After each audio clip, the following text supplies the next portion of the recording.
tires. Start your engine! Ready. Green flag, green flag. All rolling. All the way out. Stay in, stay in, stay in. Come on. Bye-bye, come in. See you later. These guys are really good. Keep digging. Stay in the gas. Hang on, dude, baby. Did not hit a thing. Why are you waiting so long, man? Bottom clear, chasing you down here. White flag. Hit your mark.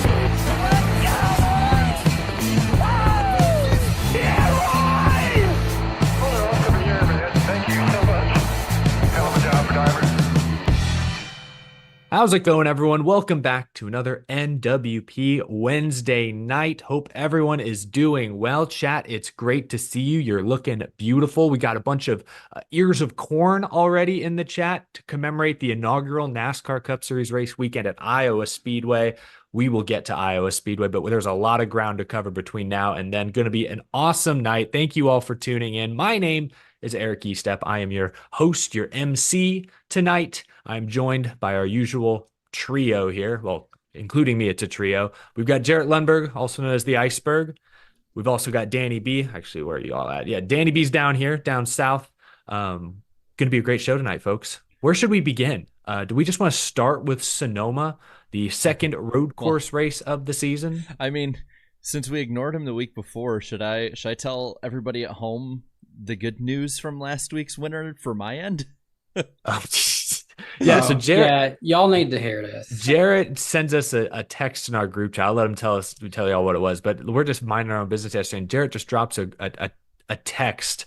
I go and explain it, Jarrett. Text. It was a bomb. It was a bomb that you didn't even know had gone off. Yeah, so like as many do, since it is legal, I tend to partake in gambling a little bit on races, not too much. I'll drop 5 here or whatever. I'll bet on some underdogs. And I had opened up my DraftKings Sportsbook app, which we're not sponsored by, but they want to. Come on in. I had opened it up to bet on the over-under win percentage on the Vikings because it's down to 6, and I'm like, well, hell, man, that's not too bad. I'll put $5 on it, win like 100 back, and I see that I have $1.3 thousand in my account, which was not the case. Must be a typo, right? 2 weeks ago. That's what I thought. I'm like, I have $60 in here. I didn't realize I dropped $5 on Austin Cindric, who for some reason they put as plus 25,000 to win at Gateway. At Gateway. So this is over a week later. You have suddenly noticed that, you placed a big winning bet on Austin Cindric 10 days earlier. I put $5 on him and I won 1,250. And here I was mad. I didn't pick him to win for our little, thing. I had him as my underdog, and then Jared just said, "Who underdog? Maybe he is." Yeah, I saw it, and I'm like, well, I saw that it was that much. He was like back with Justin Haley, and I'm like, this is one of his best tracks. Hell, I'll put $5 on that. Sounds like a good deal. And it was a very good deal. So I'm very happy. So needless to say, he's going to smile a lot the next time he sees Austin Cindric. I was going to say, no, I'm going to be smiling when I come visit you guys here in a couple weeks because dinner is on Jarrett. It is official. He's taking us to the Chop House, and we're all getting the best thing on the menu, top shelf, and it's on Austin Cindric's win. No, I'll let him keep that. He's got I got a good reason. Well, and he's got carpets to clean. He's got some big things going on for him. Got carpets to clean. And as Saturday works out well, Danny, I'll have something else for the fish tank too that I need to spend that money on. Yep. All right. Well, on that triumphant note, I suppose, let's talk Sonoma. We are now caught up in the present day. Kyle Larson gets the win, his 3rd victory of the season.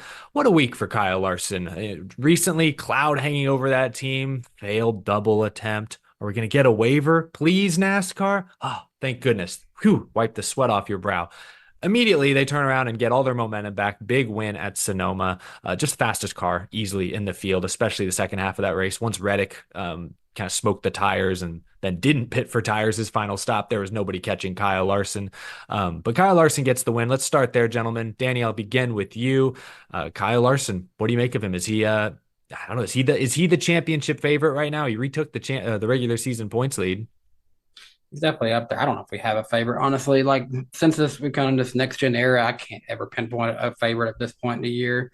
I still say Hamlin's probably the best one. All the more common tracks in my opinion. But now for Larson, I mean, I had originally said my thought was I think it would make more sense.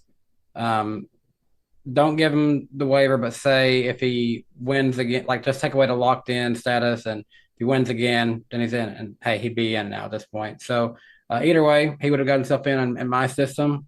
Now I thought it was weird in the end, in closing laps of that, and I made a comment to my wife. They showed how many laps have been since these guys pitted, and they were showing like, okay, Larson's been 21 laps, and we ain't got many laps to go. And I'm like, wait a minute, these guys have been out here for over 30 laps. Like, gosh, how long can they go?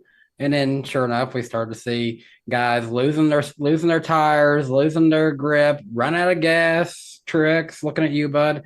No, there was all kinds of stuff, and it's like it come down to it, it's like, yeah, Larson really played the smart strategy here.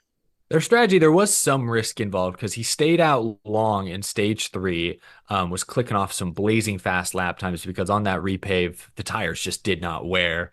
But if a caution came out during this like 5 or 10 lap stretch, he was trying to run long. If a caution comes out, he likely is screwed because by that point, a lot of those other drivers had already made their final pit stop. They would have cycled ahead of him, but he ran long. It worked out. Long green flag run. And then Larson was just blazing fast down the stretch. Jarrett, did anything stand out to you watching Kyle Larson this weekend? Well, I think what stood out to me and is a part that I don't think a lot are going to look at is the crew chief side. Cliff Daniels played to Kyle Larson's strength in this race. Kyle Larson's strength is going balls to the wall, fast as you can, don't hold anything back. We've seen him before where long runs, like for instance, Kansas last year, long run, Denny Hamlin runs him down because he burned off his tires. So if you put Larson on the attack, he's the one that's going to be the favorite to win that race. So with fresher tires, a faster car, and overall, as we found out with Kyle Busch and Martin Truex Jr., a better strategy, what stood out to me is that whole team's clicking. Like, it's not just the driver who's been on fire. Like, that whole team is locked and loaded into the summer.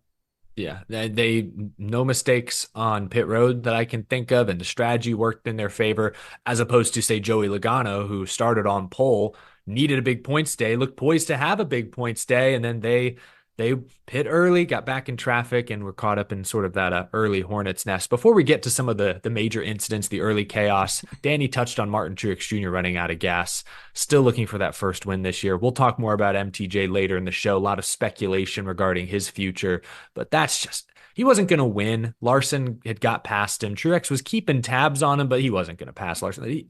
Truex was going to finish second, likely, a nice momentum boost.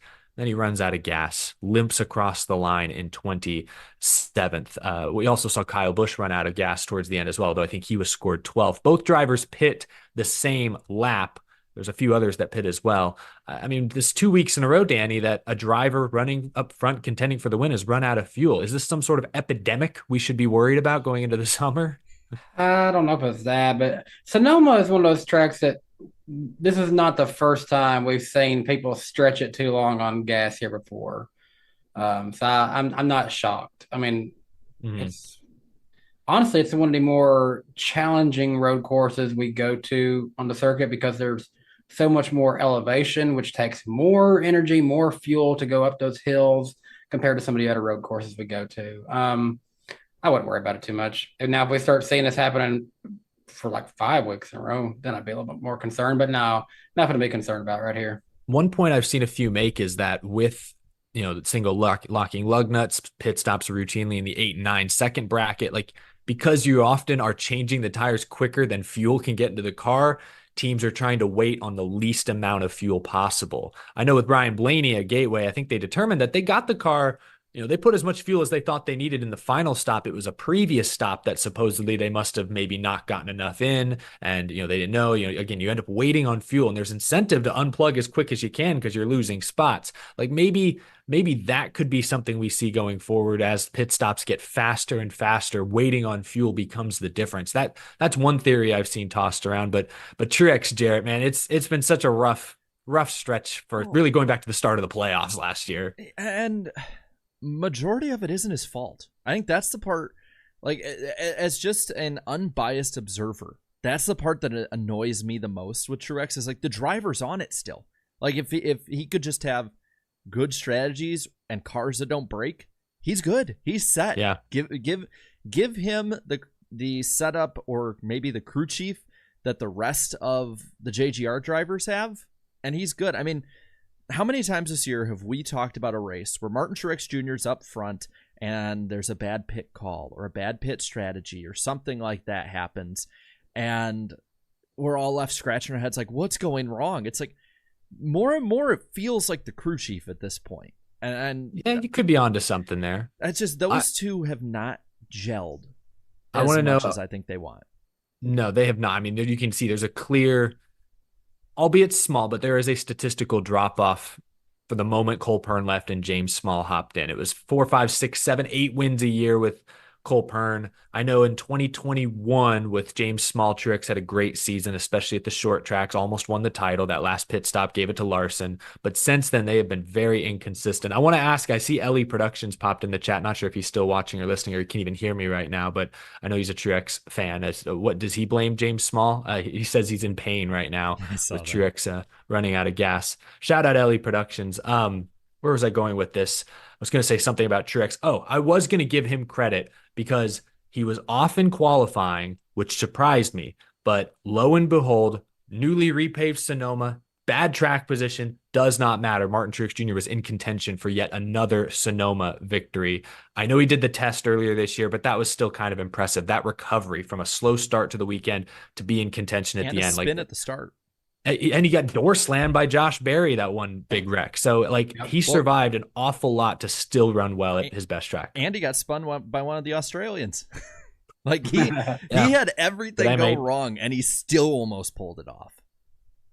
Yeah, I mean, to your point, Truex, I think, is still at the top of his game. We'll talk more about Martin in a little bit, so I don't want to, spoil all of our Martin Truex Jr. takes here, but he is still very good. And Ellie Productions believes the crew chief is a big problem. Yeah, I think a lot of Truex fans do feel that way at this moment. But I just still will never understand why his old crew chief really left. Honestly, he wasn't old. He was at the. Didn't he go own a ski lodge or something? Yeah, was that a dream I had? He's in his prime. Could have probably negotiated to get whatever contract he wanted. I mean, it reminds me of Ray Evernham. I mean, Cole Pern was probably just blow for blow, probably the best crew chief at the time in NASCAR. And is I'm good. I got everything done I wanted. This is just random. I feel like this is something I talk about. He can negotiate whatever contract we want. That's something I never have known anything about. I don't know. It should be, my opinion, should be like football players where you hear these big news of I'm just going to say Titan players. Will Levis just signed this 3-year, whatever $1 million contract. You don't ever hear, this driver's, worth more. He just signed this big contract compared to this. Oh, this crew chief, will get a lot more performance at this. He's worth this much per year. You never hear that stuff for some reason. Maybe you will with the cost cap. Yeah, that's the thing. That's honestly, I don't even think about the cost cap being in play. But yeah, the lack of financial transparency in NASCAR is completely understandable, but it does take away a huge talking point that other sports have. You don't know what the value is on all these people. Exactly.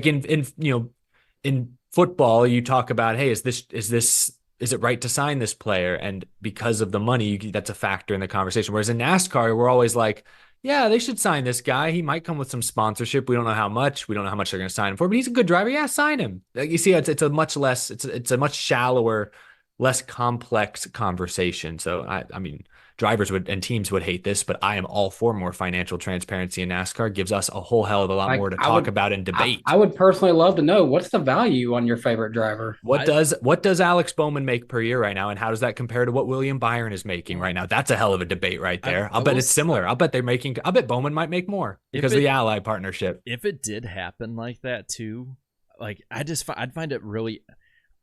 It would be interesting with a salary cap with the drivers or even the whole team if you want to add in the whole team with it. Oh yeah, because then you'd be like, Hendrick, you can't have 4 guys making X million per year, Well, but it's like that. It's you brought up the Titans, I'll bring up the Vikings. It's the Vikings have been in cap hell for a while. They offload different talent. They got to reset, and then they have all this cap space. A NASCAR side of that, it's oh man. Hendrick somehow worked out a really good deal, and they got Larson and Byron still. They might be able to get Elliott and still get a good prospect. Yeah, I'm telling you. Eric needs to read Camelot's comment. I like it. Camelot, Arca Superstar here says his value as a driver is negative $27. I think he's selling himself a little short. I mean, I got $3. He's in the red. Come on. I guess there's probably a lot of racers in the red, unfortunately. I was gonna say that this conversation only makes sense for Cup guys because unfortunately, I know those conversations for the series below Cup. Yeah, it could get jarring very quickly, but good to see you, Camelot. We will get back to Truex in a little while. We'll also talk about Kyle Busch a little bit later as well. He was involved in a late race incident though with Ross Chastain. Looked like he was going to finish fifth, maybe sixth. Gets turned by Ross on the final lap. It's pretty obvious Chastain got into too hard, either wheel hop or locked up the front tires. Probably a mistake, but a very aggressive mistake that contributed to Kyle Busch's worse finish. He still scored 12th, which all things considered is not terrible. But Jarrett, what was your reaction to our first Ross Chastaining we've seen in a little while? Well, I'll admit, because I was live, people can go back and see my reaction. I was more pissed at NASCAR because I kept putting him, Kyle Busch 12th and 17th, then 12th and 17th, back and forth. Yeah. But this is like of the Ross Chastain deals, this is one of the least egregious. Like he overcooked it on the last lap racing hard. Just getting aggressive. Like, least egregious, I wholeheartedly disagree. I think it was one of the most egregious. I mean, the actual result for Kyle Busch isn't that egregious. He lost like 6 spots. I mean, that he's in a playoff fight for a playoff spot, so 6 points makes a big difference. But still, I mean, but he didn't even come close to make it. He hit him. They were over the rumble. They were like off track. They were like, what's the word? They'd already moved past track limits when Chastain turned him. Like Kyle Busch gave him 5 lanes to work with, and Chastain used up every single one of them. Like somehow Ross Chastain wheel hopped in a car we've been told you can't wheel hop in. But how many times has Chastain done something where it's like, I really didn't mean to get into him and I just did? Like, this is just Ross stuff. Yeah, I mean, this is just Ross. I expect the fact he hasn't done this, at least from what we can remember at the moment this year so far, that's true. A genuine miracle. Character development, I'll give you that. Either character development or being held on a leash by Trackhouse of like, don't do anything, don't say anything, don't even breathe on anybody. All right, just Ross stay just away. Be like, oopsie. Ross Crashdane just left a super chat saying, "Sorry, Kyle." I just wish we could have got something from both of them. Like, yeah, no reaction from either of them. Yeah, well, you weren't going to get it from Ross. No, Ross wasn't going to go confront Kyle Busch. He was going to, I'm not going to say he's going to hide, but even an interview. Yeah, it's the Trackhouse way of, oh, we did something, hide from all accountability from the media and act like it didn't happen. It's a perfect online persona. Yeah. Quick question here. Thinking of the Kyle Busch Ross situation. Had Kyle not been spun out, he's still going to run out of gas. Does he run out of gas during the race, or does he make it because he's not having to get himself out of that scenario? I'd argue he makes it because it'd be closer for sure. He'd probably gas it up at first, thinking, okay, save it before locking it down. Then you have to gas it back up to get back up to speed. Where I think he'd make it or run out way closer to the finish line. Because he did run out, and knowing that he would have been that close, he should have even more reason to be mad because his race strategically was going to be fine until that happened. Press your luck, Kyle. Get another fight. See what NASCAR will do this time. So Larson wins. Truex so close to getting his first victory. Kyle Busch versus Chastain on the last lap. But the first half of this race saw chaos, carnage. I mentioned Josh Berry piling into everyone in turn 11. We saw a spin at the top of the hill that involved Chase Briscoe and Joey Logano. Numerous incidents. Cindric almost went flipping, old school Sears Point style here. Gentlemen, what did you make of just this race overall? Repave, road course. Would not expect this to be a good next-gen combination. But Jarrett, did you think this was overall a respectable road course race? So I gave it, I was between a 6 or a 7. I think I'm leaning more towards 7. The middle of the race was so damn sloppy, and it was funny at first, and it was like, okay, like they're driving hard, it's a new course, all that, and then it kind of got like stupid, and then it got better. So it started good, got stupid, got way better. I'm okay with that. Yeah, I thought it was fairly enjoyable. Danny, did you have any take on the start of this race at least? This was finally what I think I remember Sonoma being like, if that makes any sense. Yeah. They did show that good highlight reel package of old crashes at Sonoma, some spectacular, scary crashes in Sonoma history, but some of the clips they We showed were nearly fairly saw modern. Austin Cindric do his best Steve Park impression. That's what I mean, is it was like they showed you that, hey, this has been Sonoma in the past, and we kind of got a glimpse of that again here this And weekend. even with the wall there, I don't think that made as big of a deal as people thought it No. would have. Unless you're No. Ty Gibbs. Then it made a Yeah, huge that's deal. true. I forgot to mention him. That did Well, ruin Ty Gibbs' race. if anything, it did. It made Barry's situation a little bit more unique because Spicy. had that not been there, he probably can just break into that area, come to a stop, and then go. Like, Yeah. I thought people made way more of a big deal about that. Like, there was like, I get having concern, and I get being like, okay, for tradition's sake, I don't like this kind of change, doesn't look as good. But it's like there were people saying this is going to ruin the race. It's going to clog everyone up. 30 cars are going to get taken out in this corner because it's going to get clogged. And it's like, no, like that area always gets clogged, even without the wall. Yeah, maybe someday probably it'll happen in like 40 years, and someone will be like, I told you in 25 that this would happen. It took till 65, but it happened. Like I overall with this race, like Danny was saying, it reminded me of early Gen 6 or COT Sonoma, where you could actually COT Sonoma, people might not remember, was really fun, actually. Yeah, and that's why, like, when people are like, well, how can you like Sonoma? I'm like, because I remember what Sonoma was before we started taking power away from the cars, before we started changing the layout, before yada, yada, Back when the cars, other than Chastain, would wheel hop, and they'd be out of control. Like, I remember, say, 2016 or so, before the Stewart finish, with Denny, where like guys would be running top 10 and their day gets ruined because somebody overcooks it in the corner into them, or they end up hitting, a wall or something like that. And I still haven't forgiven Dale Jr. for turning Matt Kenseth in the S's that one year. He got up on the curb a little too far. 2014, right? Because I think Junior, I remember that he was race. 14. Yep. Yeah, I remember that race because I believe it was Edwards won on 3 stops. Gordon finished second on a 2-stop strategy, and Junior finished third on a 7-stop strategy. Hey, I love it. Steve would start every time. Pit it again. The tires will matter eventually. Yeah. And that happened. The tires. Yeah, the tires did not wear, but you did see very different strategies because of all those early cautions. Again, it bit guys like Joey Logano, but ultimately allowed someone like Martin Truex Jr. to recover from all those early setbacks. So we're kind of working this race backwards. Before we get to the playoff picture, talk a little more. We're working it like a old school road course strategy. I like it. Let's pretend we did this on purpose. Let's pretend that was an intentional decision. The race began with Denny Hamlin blowing a motor on lap 2. That was, I mean, I know there's a lot of Hamlin haters out there, but that was tough to watch. FedEx hasn't had a primary on that car in like 2 months, and they got 2 laps in Sunday. So that was kind of disappointing. It's a good looking paint scheme, but it's the second week in a row a JGR car has blown a motor. It sounds like 2 completely different issues, but Danny, is this something to watch out for in the coming months?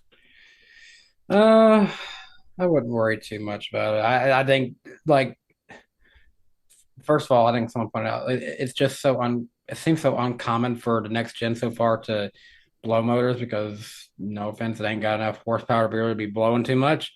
But also Gibbs in general would never strike me as a team to worry about consistent engine failures like this. They're going to happen. They're unavoidable. They are going to happen from time to time. I wouldn't be too concerned for now. I think one thing, though, to remember is there is a limited amount of engines are able to use, limited amount of cars are able to use. And I think Denny had said that this engine was the one they planned to bring to Pocono, which that's pretty big track for him to capitalize on. So I think maybe if another one happens with JGR, especially if it's the 11 or the 20, then I think there's something to worry about. I think it's something to keep on the radar, because if it does become a problem over the summer and they're having to go to their backups when it comes to crunch time, then it's going to matter. But I think at this point, it's just two is a coincidence to me. I just know in 2022, Kyle Busch, some of this was next gen gremlins, but I know Kyle Busch had some engine and technical issues at the start of the playoffs, derailed his season. I know there's a lot of issues with Kyle Busch and Gibbs that year, but it's just something to keep an eye on. Long way between now and the start of the playoffs, but it is something I think to keep an eye on. We don't see other teams or manufacturers with these kinds of engine issues right now. Well, we've worked the race backwards officially. Let's kind of work the first half of this season backwards, if you will. Fox, they're done for the year. And when I say done, I mean done. Race Hub had their final episode last night. Giant spectacular with like 30, 40 former Race Hub, what would you call them? Cast members, panelists, hosts. They had people call in, like Chris Devoto. Yeah. Yeah, they had people sending in their tapes. They had Mr. Excitement, Jimmy Spencer, on to chat with, I forget who he was on stage with. They had different groups kind of coming in. Kenny Wallace, Jeff Hammond, a lot of great familiar names from the past 15 years of NASCAR Race Hub. We also found out today that NASCAR Race Day, at least for the rest of this year, is not going to be a thing on Fox. So Fox, their portion of the schedule is done. They will continue to carry truck races the rest of this year, but for Cup and Xfinity, that torch passes to NBC/USA Network beginning this weekend at Iowa. What kind of grade, and I know you just did a video on this, Jarrett, so I'll start with you. What kind of grade or performance review, let's just say, would you give Fox Sports for the 2024 season? Overall, I'll say D- because I think the booth improved immensely. I think that Mike Joy seemed to be 5 to 10 years younger. Like, he was still making some mistakes, but you could tell having the same people helped. Clint Boyer, I think he's the most improved as the year went on. I mean, the start of the year, I just remember that one part in the pre-race of the Clash where Mike Joy and Kevin Harvick are talking about Harvick's first win and how emotional it was. And Clint Boyer just comes in, like, as they're really getting sentimental about it, talking about Dale Earnhardt, and he just goes in, "That just means y'all are old now." It's like, shut up, Clint. Like, be quiet. Hot rod. Yeah, that's one hot rod there, man. You took it right from Dale. Just like learn the room. And he did. And to Clint's credit, he was the one most, I think, during the year calling out production for, like, hey, this is happening. Hey, look, they just lit off 20 nukes on the backstretch. We should have a camera on that. They never catch that live. How? And it has to be a regulation. If you're ever at the track and you get a radio, listen in on the Fox broadcast, on their radio, because when they're in commercial, you can hear these guys talk a little bit more than they would on camera. Yeah. And you'll hear them call out some stuff like, guys, when I'm talking about this battle, you need to get the camera on them. And it's not just the guys in the Cup Series. Like, I heard Michael Waltrip talk about, guys, you need to get the camera on this. Yeah, and Harvick too, and I think Harvick was really a good addition. I'd give him probably a B this year, just because first full year, the grind. The guys and gals in the pits I thought were good.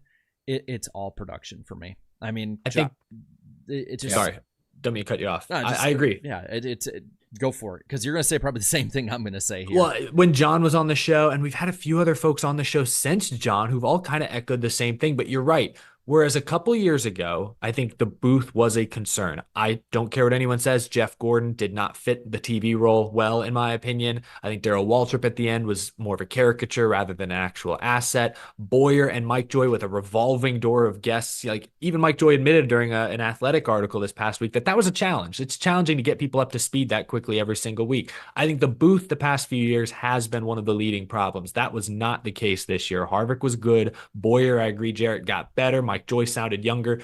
Production is the problem. And this is where it's obvious, painfully obvious, that Fox is slashing budgets across the board. I don't know who they have, directing the cameras, directing the shots, but they're a step behind constantly. It seems like they have fewer cameras than usual. They miss so many incidents. We talked all about that Busch-Chastain crash. We didn't watch that on the Fox broadcast. We all saw that thanks to an onboard clip NASCAR posted half an hour later. Like, there's just so much that they miss and so much that they fail to catch in real time that it's painful sometimes to try and follow all the action at home. There's so many gaps we know they're not filling us in on. And I retweeted this, I believe earlier today, and we're not saying directing a broadcast is easy. If it was easy, we'd probably be doing it. I'd love to do it. I'd love to get trained to do that one day, but I couldn't do it now by no means. Well, Sorry, go ahead. real quick, I retweeted this clip from 2001 that somebody posted of the Phoenix Cup race on NBC, and it was the director's mic, and you hear him go, "Check out the 2 car about to make a pass, pan to 3, pan 4, and then it's like zoom in on the 2, zoom out, pan 5, in, pan," and it's so he's like directing everything, and that's how each broadcast is. So I'm not saying it's easy. But I've had this from a few Fox defenders who are like, well, you can't do it. It's like, well, no, I can't. But that's your job. Like, your job is to do that. Our job is make sure, like right now, is make sure the stream is good, that we have good chemistry, that we know what we're talking about. If we didn't do that, you in the chat rightfully should call us out, just like the directors at Fox, who I think everyone, even the broadcasters themselves, are calling out. The classic meme from, I think, last year of Boyer trying to get them to stay on one shot and then throwing his pen when they cut away. I'd have to go back and read the interview Mike Joy did recently. There was a line in there where he mentioned they have a new person either in production or direction. I don't remember, and I don't have it off the top of my head, but he did say it was somebody new. This was just their second year doing it, and that they didn't come from NASCAR. If that's the case, I think it shows if they are the person in charge who I think they are. But that's where things can improve next year. The booth is fine. I'm kind of glad, actually. I'm actually kind of excited Mike Joy is coming back for another year at least. But the actual production, it just feels cheap. It feels like there are so many things that we, the audience, are not getting to see. And that's brutal. That is brutal. I asked the chat, what grade would you give Fox for 2024? 4% of our live viewers, we have almost 700 people watching live right now. 4% gave him an A. All right. Okay. I get it. I love Mike Joy too. 12% gave them a B. Okay. Kevin Harvick was a good addition. I'll give you that. 50% gave him a C. See, I would probably fall in the C- to D range. And then 35% gave F. I didn't have an option to put D in there. I could have just taken A off the board maybe and done B through F, but 33% said F. So clearly our viewers not the biggest fans.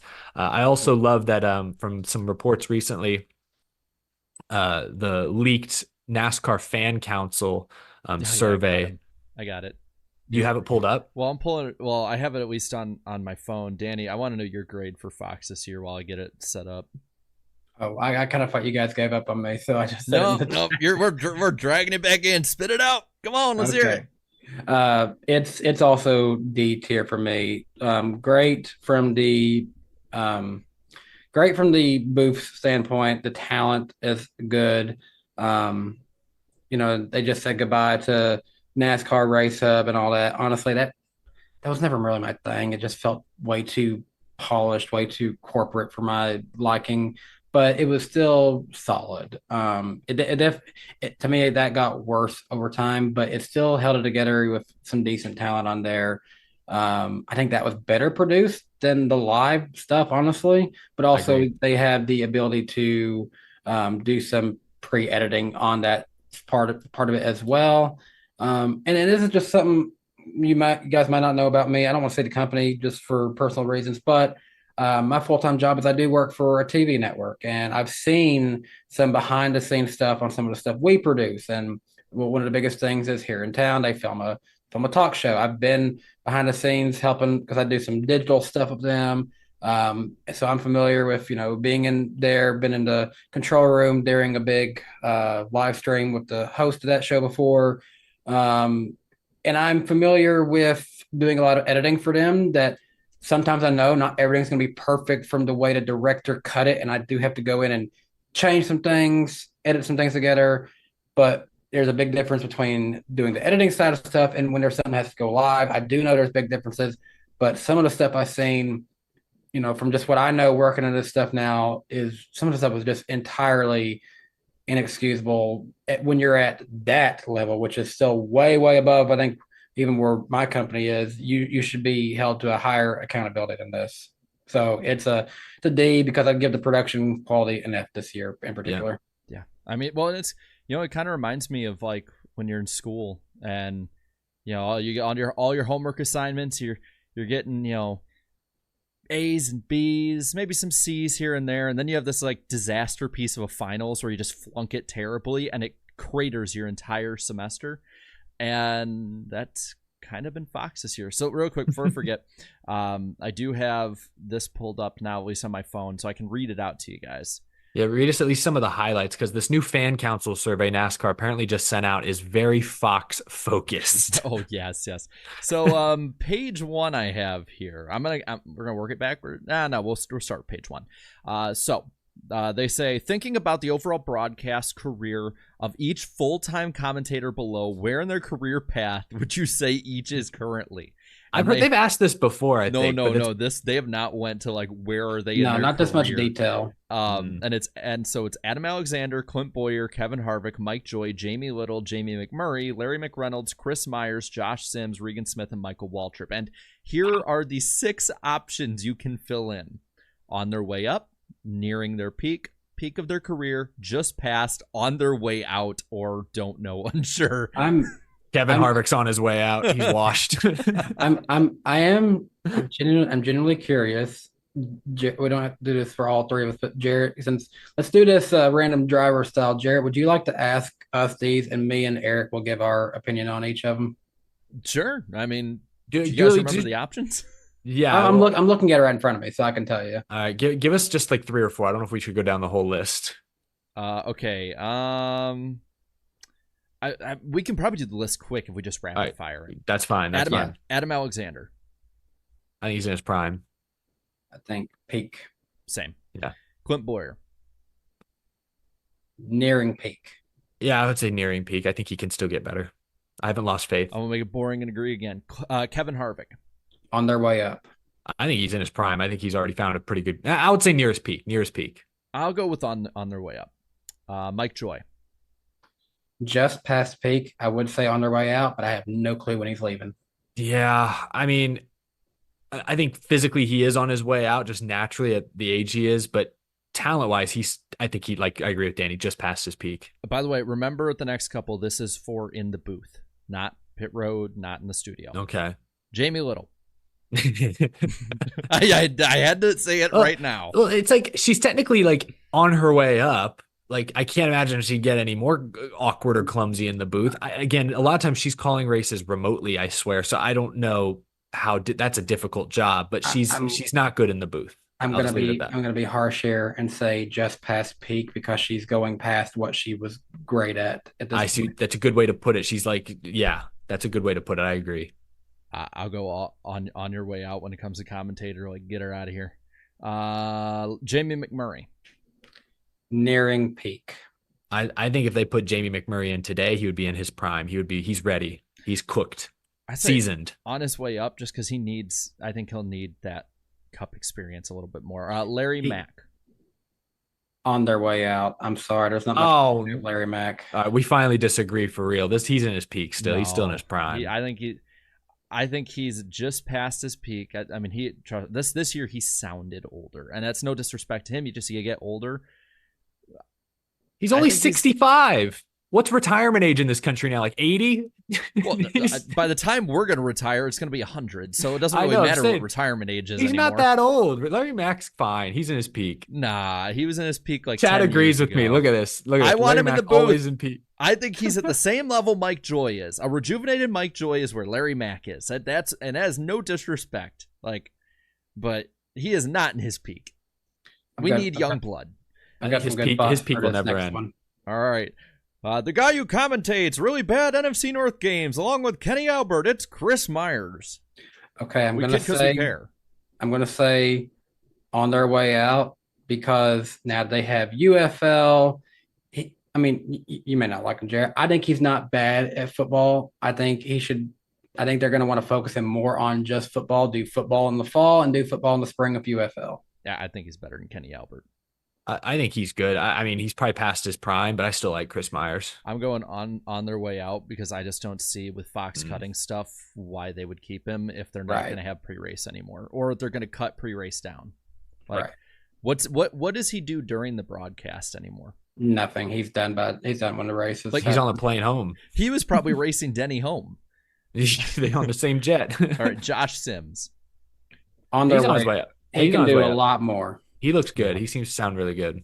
Yeah, I think if it's commentator only, I'll say I'm unsure just because I don't know if he's commentated before. I've not heard him in the booth, but pit road, he's good. And on race hub, I he's would been like good. to see Josh Sims do ARCA over Jamie Little, personally. I think I would agree. Regan Smith. Nearing peak, I can't see him really getting past the pit reporter. He's really good at pit reporting, honestly. He's at his peak. He's a good pit reporter. I think he's at his peak as well. I don't think they should give him too much more. Save the best for last. Mikey. Ooh. On his way That's out. a tough one. I'm sorry. If just Fox is going to change how past they use peak. him. Just past peak. Honestly, it's funny how long he's been doing Truck Series commentary. He's been doing it since the Speed Channel days. He took a week off from Speed to go racing it in 2011. But honestly, I think he's just past peak. He was probably better in his Speed Network days, but he's just become, through time, an iconic voice of the Truck Series. I'm not going to go as far as the chat, who's mostly saying he's on his way out. I'll agree with you, Danny. He's just past his peak. That was fun. That was fun, actually. I like that. That was good. And the other page really here, I don't think we need to go too far in depth. Nah, that was more good to do opinions on that. But I'll kind of read out examples. So they mistyped. They said, "How did these Fox Sports guys? Please rate how you feel Fox Sports did in 2023." I think they meant 2024. In each area broadcast listed below. I mean, they could just repeat it because it's the same questions.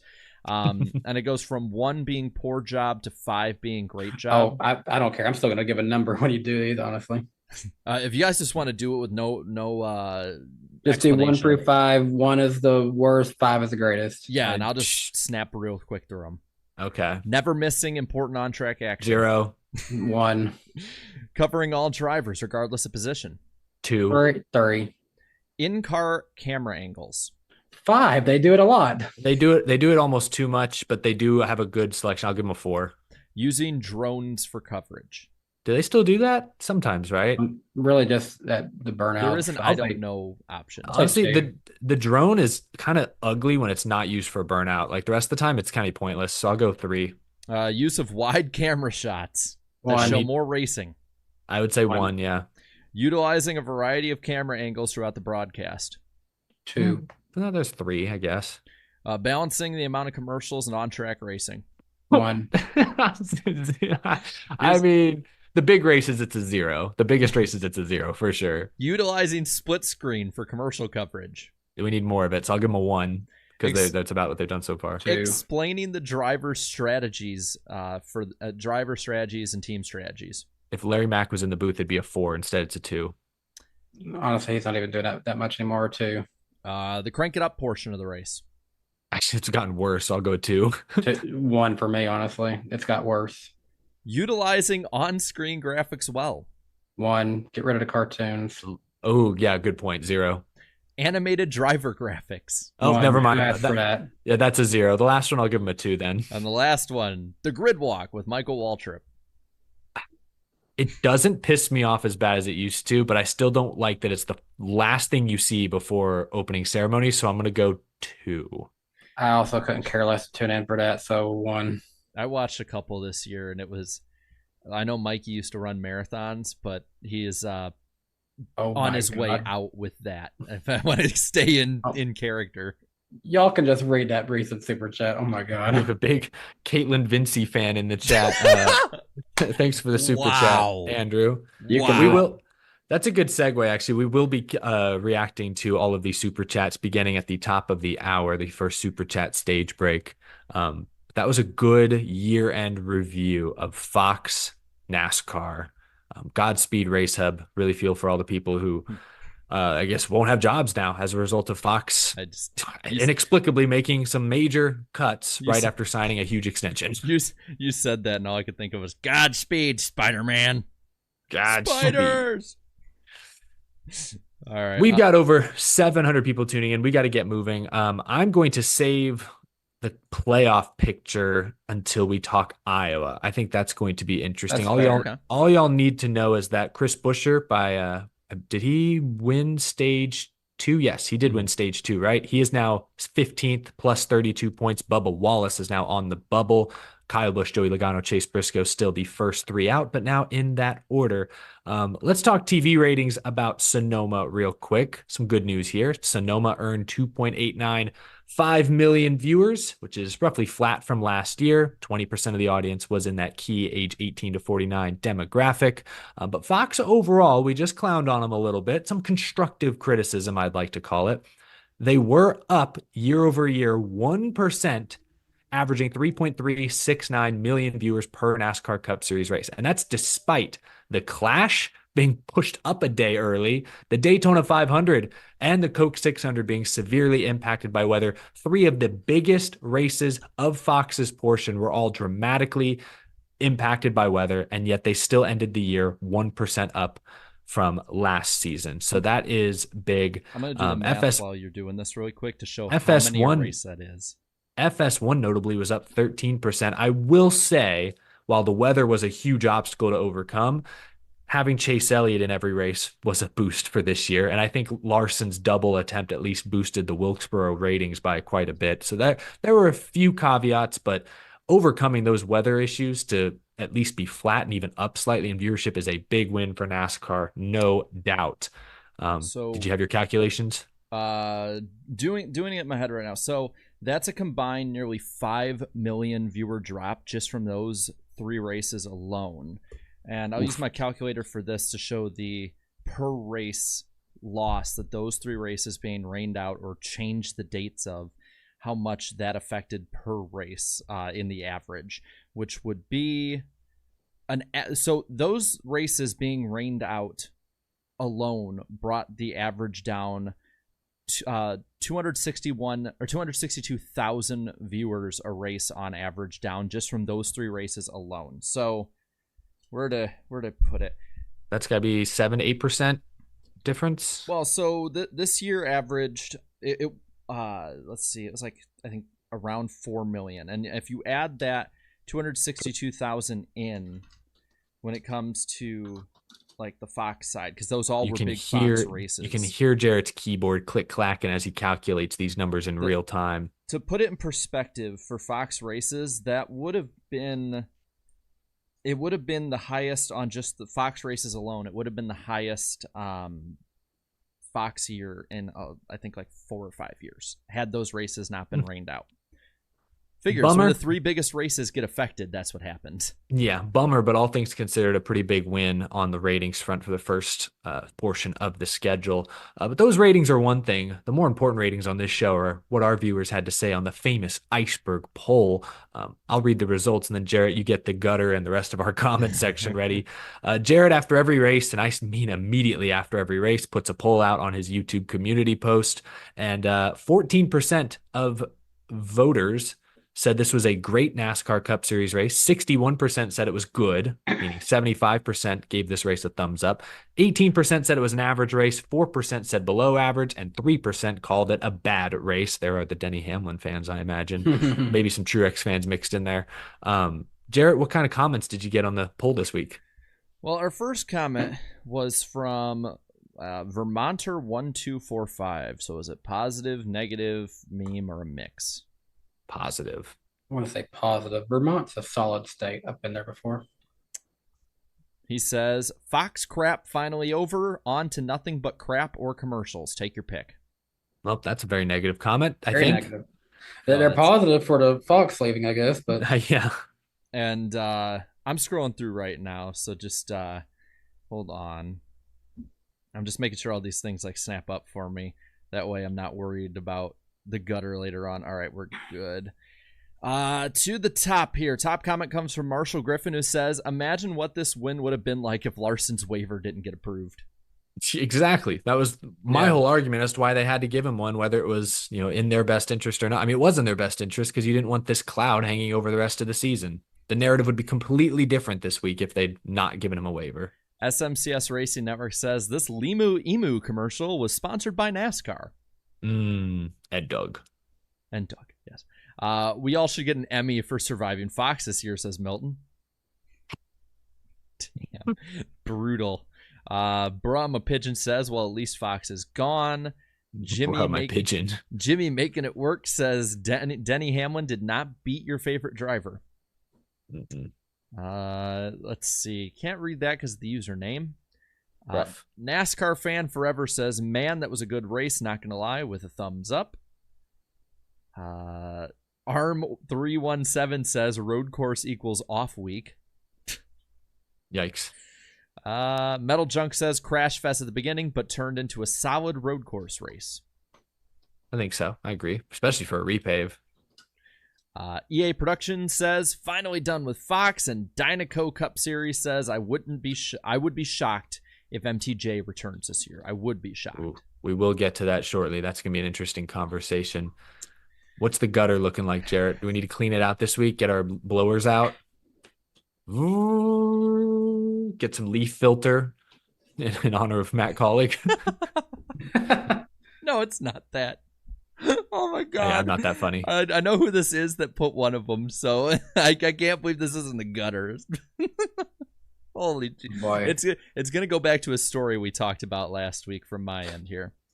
So XX Stig says, I hate Larson, so I would say bad, but at least my favorite driver Truex didn't suck today, so I'll say good. Oh, okay. And the first comment is Truex ran out of gas at turn 11 on the last lap. Yeah, I was going to say he didn't end well for Truex. He ran well. Jordan here says horrible, but the one I laughed at here is, and this is just the at the carpet Jarrett burned. I know who put that. It's 30 minutes ago. I know who put it. Oh no. It says and it says Jarrett, just because you canceled my first account doesn't mean I'm dead. Just like when you set me on fire, I always come back, and I will continue to haunt you with threats and FBI calls. What kind of? That's a mean carpet right there. Oh, there's a story I had last week where I set my friend's basement carpet on fire and melted it to the concrete underneath. And yeah, wait, how old were you when you did that again? 26, like 15 or 16. I remember because all of us. This is the funniest part that people usually laugh at when I tell them the first time is the fact that all of us were sober and doing that. We were just idiots. Yeah. Like at least and now you'll pay the price. That carpet is now haunting you in our comment section all these years later. Look what you've done. You've awakened the spirits. I like the chat magic carpet ride.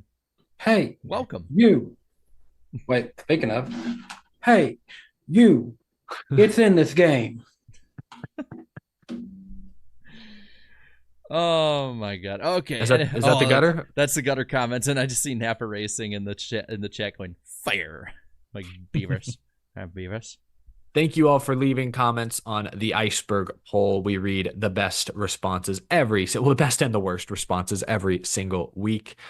Before we get to our first super chat stage break, we just hit 400 likes, only 100 likes away from our like goal, and we're not even to halfway. You guys are killing it out there tonight.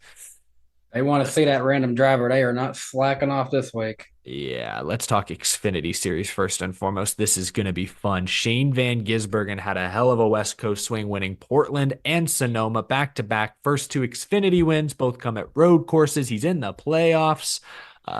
Did a nice drifting burnout for the fans that quickly became for someone else. Yeah, we'll have a vendetta against him soon. Yes, we know how the internet feels about Austin Hill. Gentlemen, let's start there before we talk bigger picture with SVG. Did you like SVG taunting Austin Hill after Sonoma? Jarrett, you're nodding. Oh, yes, I did. I love that stuff. The only thing I disliked about that finish and post race and everything was Austin Hill not owning it. Own it, damn it! I want a villain. Be the villain. Don't just like sit there and. He didn't want to feed the keyboard warriors. He said. He said we've already made up our minds. Jarrett, can you believe this? But that's the thing. He did. He's feeding us all by not saying that, because now we're going, huh, what a wuss. Like he won't even say anything in an interview where they're going to give him like, little nice pancake questions that are real easy to make. Austin Hill needs to own it. He needs to be the bad guy, because we'll talk about this more later. There's a chance he could be in a position to take over Kyle Busch's car one day, because He is like the perfect Kyle Busch replacement, in my opinion. He is just like him in a lot of ways. In this instance, I felt for Austin Hill in this instance. He got used up by Shane Van Gisbergen, but SVG, you could argue, owed him one for how Coda played out at the end of this year. It's debatable. I think it is up for debate. But the image of SVG burning it down as Austin Hill flips him off, that's the kind of stuff NASCAR needs in the 21st century, man. That's what we've been missing all these years. And what did it take? It took a New Zealander, took someone from the Australian Supercar Series to come here, make such an impact that he's under everyone's skin. Maybe not everyone, but he's under some of the top dogs in the Xfinity Series' skin. We saw Austin Hill flipping guys off. No comment. We saw Ty Gibbs doing burnouts after his crash, taking out his teammate or damaging his teammate. Chandler, everyone losing their damn minds. While Shane Van Gisbergen went on and won another Xfinity Series road course race. He's just like, happy day, I'm in the lead. He is like so chill every time you see him. He's always got like his resting face is like a smile. Most of us, when you rest, you're kind of just, I have bad RBF. He has not Shane Van Gisbergen. He has RSF, resting smile face. Exactly. He's just constantly just. Our Spotify audience is like, what just happened in our stream break? I didn't get quiet. Yep. Kiwis in the chat. I see you started that, Jarrett. Good play. Good call. Yeah, chat all over it with the Kiwis. Let's open this up to a bigger question. I know it's just 2 road course wins, but is Shane Van Gisbergen ready for a full-time Cup Series seat? There's rumblings out there. Heck no. I'm sorry. Oh, all right. Why? Elaborate, Danny. Elaborate. I need to see a lot more consistency on the other tracks. He's had solid runs. I need to see consistency. Because I felt like Marcus Ambrose was rushed too much, and he was good at like Bristol. That was it, though. This would be a good poll, by the way. Yeah, I'm working on it right now, Jared. I'll let you rebut Danny first before I jump all over that. I'm not going to rebut him. I'm going to kind of be on his side, I think, on this one. I want to see him compete on the ovals. We saw this with Danica Patrick. She had good races before. She had a one-off because of fuel strategy at Vegas. She ran really, really well up in Canada at the road course, but she was rushed up too quickly. I personally think if Danica spent more time in Xfinity and had a normal progression, she could have had I won't say much better career, but a decently better career. And I think SVG is the same way. He's a great talent, and I think honing that talent for another year to get the ovals experience up would be a lot better for him. I mean, look at, for instance, guys who specialize in the ovals, like Noah Gragson. A lot of us forget that I believe it was it 2021? Because I think I was at his win at Richmond, where the argument about Noah Gragson was not, how is he going to do in Cup or should he moved up? It was, is he even good enough to keep an Xfinity ride with JRM? And he was able to improve over time, and now we saw him as a really good driver to move up, and he's improved in Cup since. And I just, there will be people wanting a Trackhouse ride that you can have a nice little one-off year. You can have your bridge driver until SVG. Like I think they're good enough at selling sponsors. I think they'll put good enough cars out there. It'll still be an attractive ride either way, and it'll be set up ready for him. I mean, just, I don't know, pick someone up. Like Daniel Hemrick seems to find rides. Pick him up off the street for a year and put him in, and then you can just kick him to the curb when you're done with him. Yeah, Zane Smith. I think Shane Van Gisbergen is ready for the Cup Series. To your earlier point, Jarrett, Marcus Ambrose, you could argue, he was rushed. Danica, you could argue for sure she was definitely rushed. But back in those days, there was way more similarities between the Cup and Xfinity car. There are so few similarities now. They drive completely different. You could argue the Cup car now is very similar to what SVG is used to racing overseas. I just think if you put Shane Van Gisbergen in a Trackhouse seat, which is better than any car Marcus Ambrose drove in his NASCAR Cup Series career, I believe, he's going to run 25th at most of the ovals. He'll contend at the super speedways, and he'll run top 5 at every road course, I believe. That's what I think Shane Van Gisbergen will do next year. I think he'll be AJ Allmendinger. And AJ Allmendinger's had value, I think, the last few years. With this format, you win a road course race, you're in the playoffs. And that's all that bonus money. You're locked into the top 16, owner points, driver points. That's a big deal. And you think about it, AJ Allmendinger hasn't done much on the ovals in his career, but he's won a road course 2 of the last 3 years. Like, I think Shane Van Gisbergen can win a road course every year. Maybe not more than 1, but I think you put him in a Cup car full-time, he'll win a road course. And at this point, because there's so few similarities between the Xfinity and Cup car, if he runs 25th, but over the course of the year gets it up to 20th, maybe 17th, I feel like that's better experience for him. Shane Van Gisbergen's not 25, he's 35. Like, I don't know that it is in his best interest to spend another full year in Xfinity. You kind of got to go. But and he's already proven he can adapt really quickly. I don't necessarily think it's necessarily the Xfinity to Cup translation as much as it's ovals in general. And there are still similarities, especially at the ovals. And I think a driver his caliber, I think unless he is ready, if Justin Mark thinks he's ready, then he'll probably put him up there. But a driver his caliber, I don't see him coming over here just so he can be a road course merchant and run 25th every week. Like, I see him as somebody who, even if it takes that extra year, do it right, get moved up the ranks to like comfortably up, so that instead of kicking it off running 25th every week, you're running maybe 18th to 20th, and you increase that to top 10s, kind of like what he's doing this year with Xfinity, where he has gotten better at ovals. He's running the top 10, not just because of attrition. He's running the top 10 a little bit more because of speed. Next step, run the top 5, compete for some wins. I want to see him win at, like, I don't know, like New Hampshire or somewhere that it does still take talent, but is a way different driving style than a road course. I don't think another year in Xfinity will catch SVG up on ovals all that much. It won't hurt, but I don't think it'll catch him up that quickly. That's why I feel, since he can already win a cup race at a road course, just put him in a cup car and let him run 25th. I feel like that'll be more educational. I don't think he's the type of guy. We just talked about how he's smiling all the time. I don't think that's going to kill his confidence. I think he's motivated, excited, invested in trying to make this happen. So I think they could make it work. If he goes cup racing next year, he's already been impressive at the ovals. He got a 3rd at Atlanta, 6th at Phoenix. There was some attrition there. He was 15th at Darlington. Colleague hasn't been great this year. Allmendinger doesn't look that great. Josh Williams has not looked very good. Like, he's, I think, exceeded expectations even on ovals this year. So I think they could make it work. I think he could make it work. Would it be perfect? No, but I think they could make it work. SVG is just, he's one of those guys that, like, he's one of those talents that I want to protect him at all costs, because I'm scared to see him go up and look like how Josh Berry seemed this year, look like how Justin Allgaier's Cup career was, look like, whatever. There are some guys that, like, not just him, it was Zane Smith. This year. And it's like you hate to see some guys like stay in the lower series, but at the same time, think of some guys down low at this point. Who won the Truck Series championship last year? I'm blanking on his name now. Ben Rhodes. Ben Rhodes is a guy like Ben Rhodes is like, I want to see you advance, but at the same time, you're where you're probably best at. And I don't know what your end game is right now. Yeah.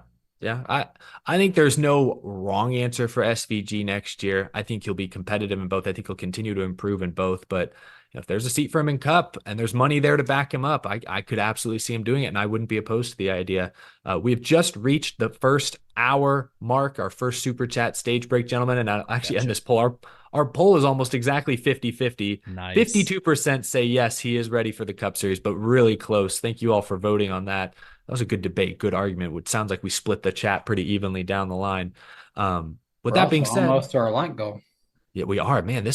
Chat is killing it tonight. I'm going to read a few super chats off here. Jarrett will keep track of the time. We'll start off with Garabuki, who sent a very generous 20, saying, if you ever feel worthless or like you'll amount to nothing, just remember that there are people who will comment on Jarrett's poll every week to say they stopped watching NASCAR X years ago. See, you're doing pretty great, Kings. Thank you. Thank you for that motivational comment, Garabuki. That puts a smile on my face.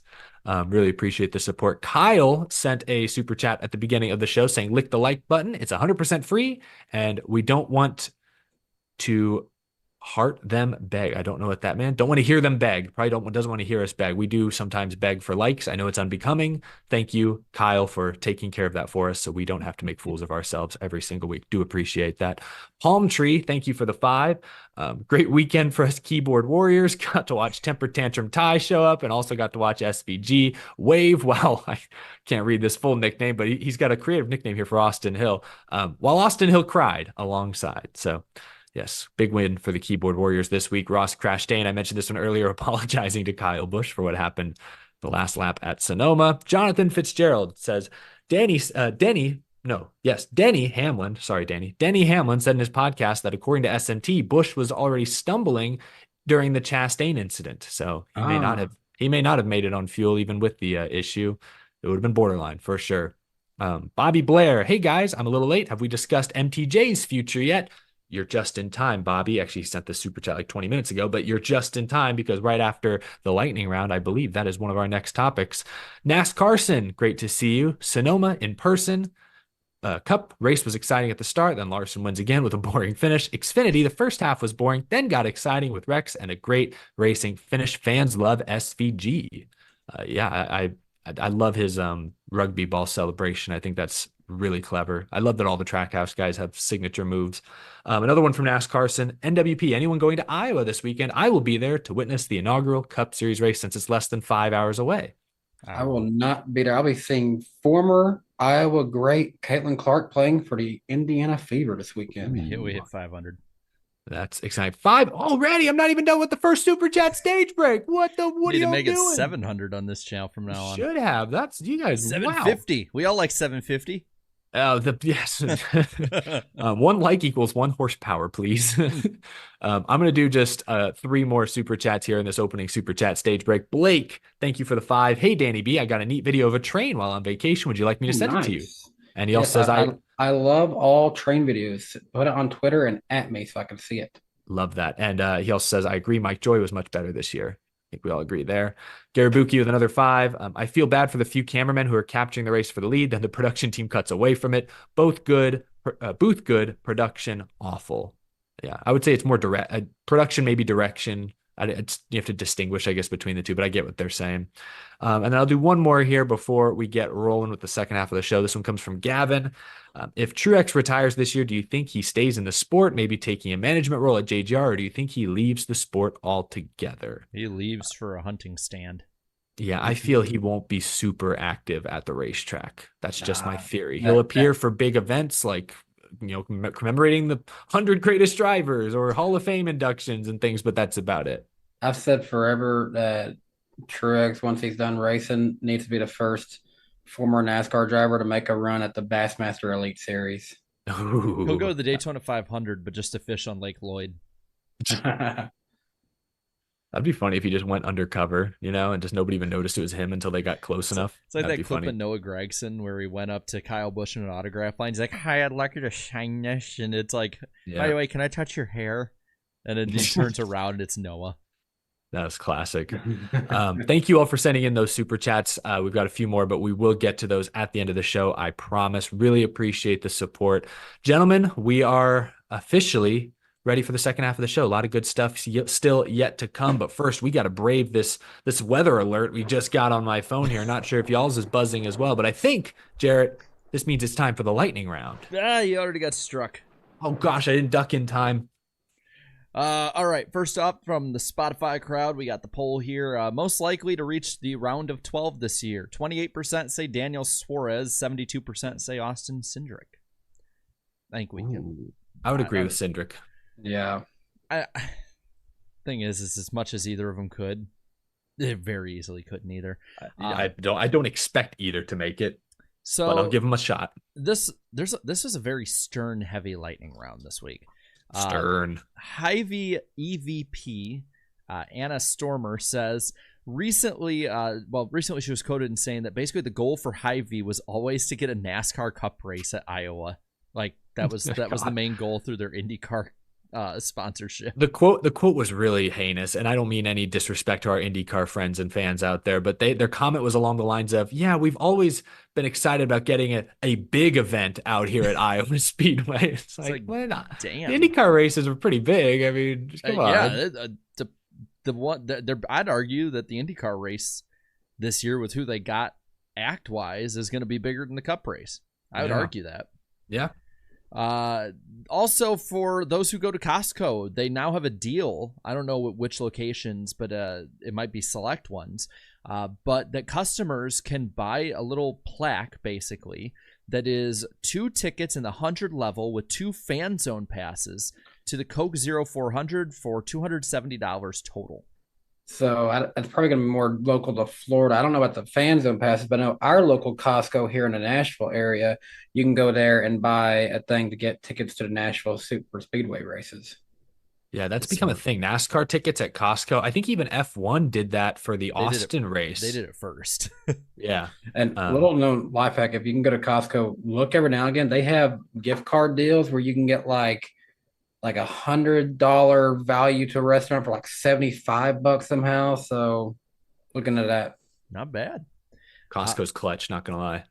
Last couple things here. IndyCar is finalizing their 2025 deal with Fox Sports for their media rights.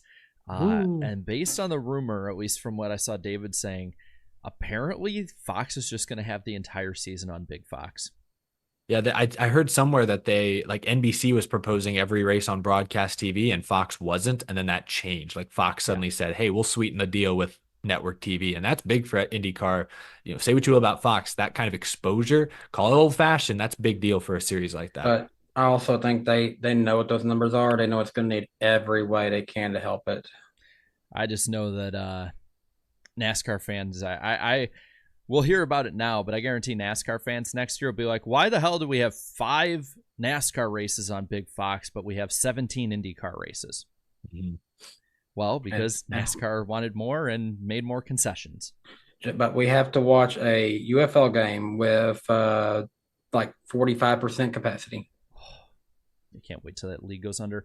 This one, I'll admit I put in off my own bias, but our buddy Chase, who's over with Dirty Mo now, had put it out that, you know, he talked about last year and had backed it up, and now he's in the IndyCar paddock and a lot more, and said that basically like Chicagoland back in 25 if the street course doesn't, but he added it won't only be NASCAR coming back if that happens next year. If they double it up with IndyCar, I'm sold on that ticket. Now, if it's separate weekends, I'd still like to see an IndyCar race there, but that's interesting. I'll say this because I know that especially our, you know, esteemed buddy Dave Moody likes to always point out how nobody went to those races, and there's a few. I'll just say, as a paying ticket holder, there's a few reasons, but one of them was the fact that in the 2010s, until they stopped racing there in the 2000s, you could not buy infield and in a lot of ways grandstand tickets to Chicagoland for NASCAR races or IndyCar races without buying the other. They made you buy all of the weekend's tickets. I remember it always annoyed my grandpa because we always had something going on the weekend of the IndyCar race. So they made us buy tickets to an extra weekend for the one weekend we went to, and people just stopped. I know a lot of people that were around us just stopped going because it's like, I'm not paying an extra $300 for a weekend that I don't need to go to in a 2009-10 economy or whatever it was, whichever year. So interesting. Makes sense. Side note, hearing you say Dave Moody, I got to ask, are you talking about Dave Moody? Or are you talking about Karrion Kross from WWE? Or are you talking about Twitter itself or X? Or are you talking about just Dot? Because his Twitter got hacked. He's changed so many times a day. Oh, no. I didn't know that. It originally got changed. I was like, where are we going with this? It originally got changed to mimic Karrion Kross, a WWE wrestler. I don't know why it got changed to that. So now Dave Moody's old Twitter account is now at Karrion_WWE. It did have a profile picture changed to the X logo and had the X like icon. Now it's no icon, no banner, and it's just Dot as the name on it. And it's actually associated now. It is a yellow check mark on this Twitter account now, and I don't know who it goes to, but it goes to some company. Like they had like 1 follower, so it's some kind of scam company. That sucks. Thanks. But hey, be aware, folks. Even with more people getting hacked, at least I can be down bad in my likes now. Yeah, likes going private. I loved what Moonhead said earlier. He's like, I'm going to like so much offensive stuff now. Oh, God. Same. Anyway, next week, by the way, just letting everybody know right now, we'll be on Danny's channel. And I put his name down this week. Last time it was a preview for Danny's channel. I left my name on it. Sorry, Danny. But 8 p.m. Eastern time, June 19th. So. Nice. But yeah, that's the lightning round. I'm going to strike Eric one more time. There you go. Ah! There he goes. He's struck. No life. No, you got meh. Yeah. Let's keep it rolling, boys. This is going to be a chunky segment we're about to try and break down here, but we will get to Martin Truex Jr. and other silly season speculation shortly. First, let's talk about the latest NASCAR charter negotiation news. There were a couple articles on Monday, one from the Associated Press, Jenna Fryer. The other was ESPN. How about that, with Ryan McGee writing, both sort of updating where NASCAR charter talks are at. And the Fryer article in particular stated that the teams are unhappier than ever with the latest proposal. They claim that it rolls back things that NASCAR had previously offered. It now allows the France family to potentially purchase charters. It still doesn't make the charter system permanent. A lot of things they don't like. Denny Hamlin said on his podcast recently, they are potentially still months away from getting a deal done. Gentlemen, this is June of 2024. Remember last year when we did this same episode 1 year ago? Remember what the chatter was? Man, they need to get a deal done by the end of 2023. We can't go into 2024 without a deal done. It is June of 2024, and it sounds like both sides are as far apart as ever. I know there's a ton here. I don't even really know what question to ask. Like, do you think NASCAR has a strategy behind their latest sort of strong arm proposal? Is this them flexing their muscles, saying, hey, you have no leverage? Can we assume that? I don't know. Jarrett, do you have any thoughts on some of these latest headlines? I mean, I still think based on what they're saying and the rumors too that there's smaller teams who are just willing to bite and take it. Yeah. NASCAR is successfully broken up whatever they won't call themselves a union because they're not technically that, but what union of teams they had, the alliance, it's the race team alliance. They have busted it a little bit. It sounds like it. Yes. The smaller teams, I think they see blood in the water. I mean, if you're front row, Rick Ware, whoever, well, yeah, of course you're going to take a deal that Hendrick and Gibbs and 2311 aren't going to go at, and they might skip races or whatever. Like, of course you're going to take that. You'll get ahead. You'll get more money out of it. You'll probably get better perks from NASCAR, probably be viewed better by those running NASCAR who totally wouldn't have bias to put their finger on the scale. I don't blame them for going for that. I think we're reaching a point though that you're going into a brand new media deal. And you're going into a new deal, too, that gets, in the short term at least, you in front of less eyes on your broadcasts when it comes to more races on cable, less races on network. Streaming in the short term is going to be a short-term loss and for the hope of a long-term gain.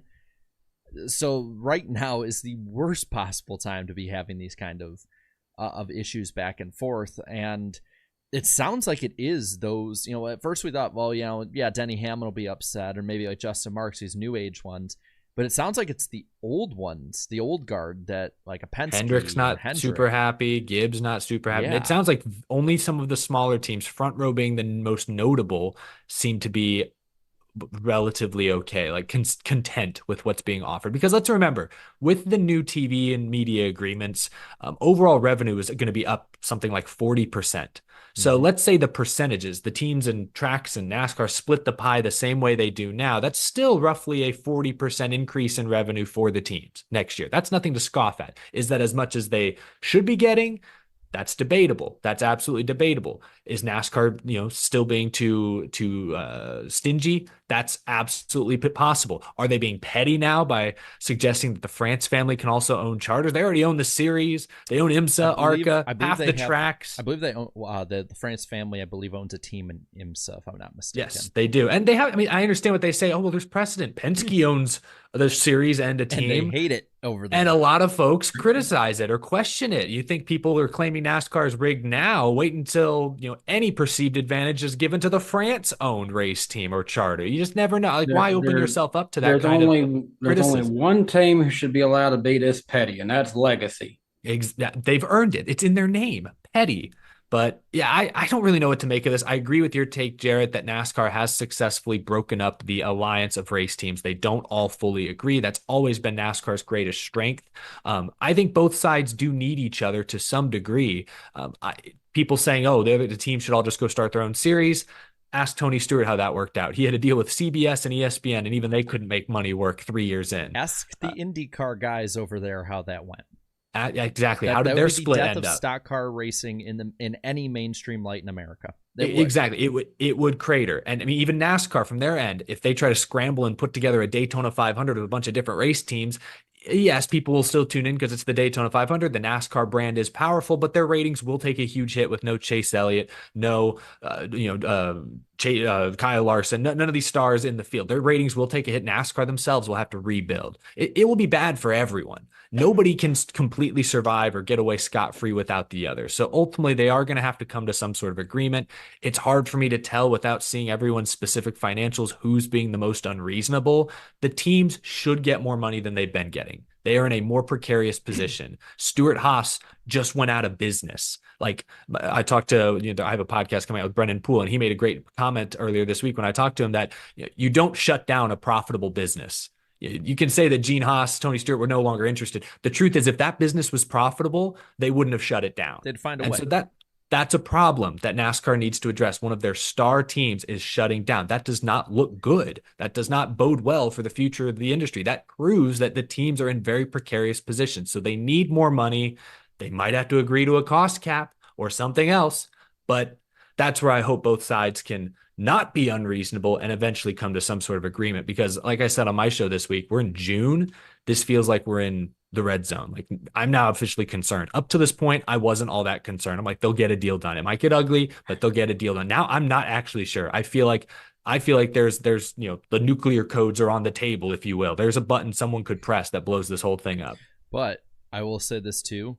All it takes to me is one superpower team folding for the others to fall in line, because you can't fall behind it if you do get it signed. I think that if Hendrick jumps at it for whatever reason, if they all come to blows and then they're the ones that jump at it, I see Gibbs and the others jumping on it. I think the only one I could truly see as it is now, with how vocal they've been, with how outside the box they are, pulling out or going on strike, if you will, would be 2311. That's the only one I can see at the moment doing that. But I can see others making demonstrations.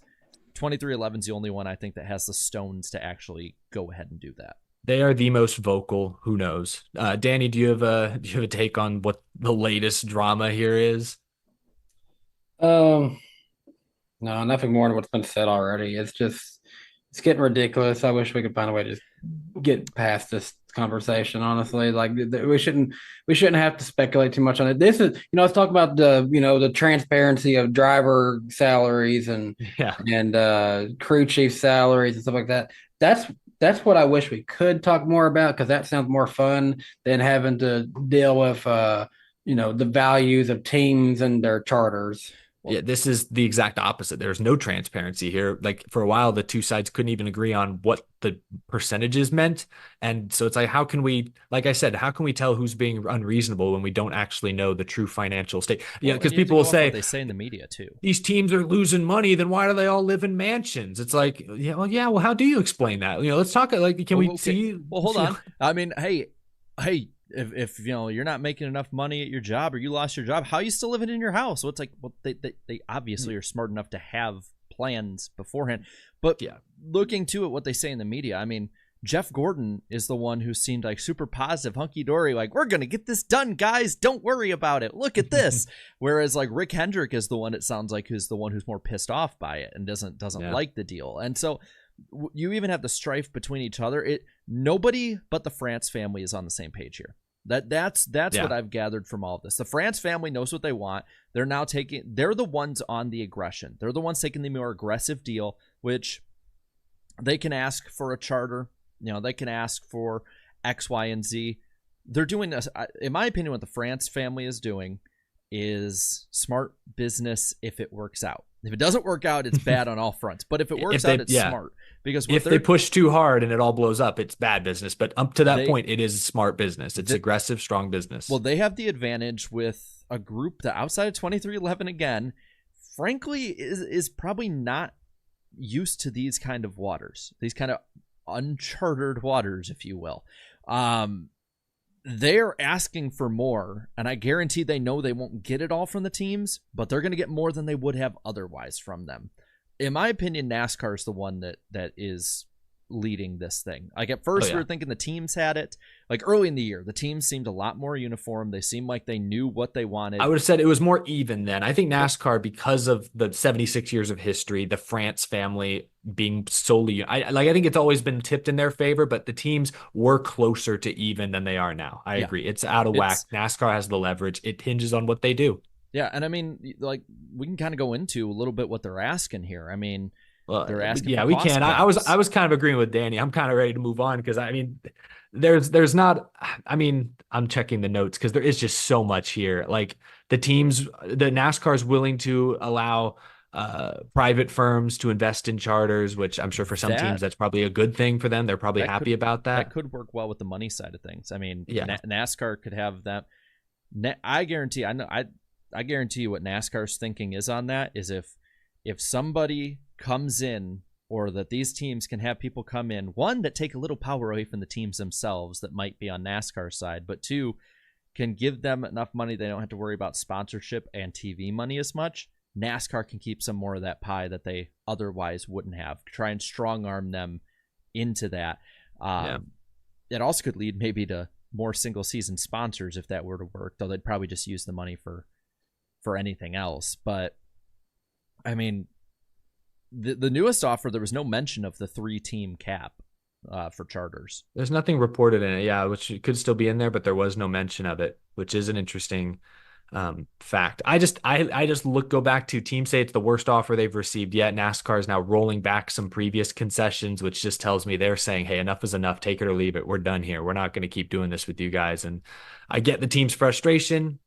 I don't know who's being unreasonable. I think NASCAR is, like you said, Jarrett, being more aggressive now because they realize finally they have the power, they have the leverage. We'll see where it goes. We will see where it goes. Last thing I'll add is I think that if you see somebody in the next month or so buy a charter, I think that speaks volumes to where that team and any team around them is probably thinking it's going. If they're buying a charter, I think they're going to think something's going to happen. I think Front Row is bought in.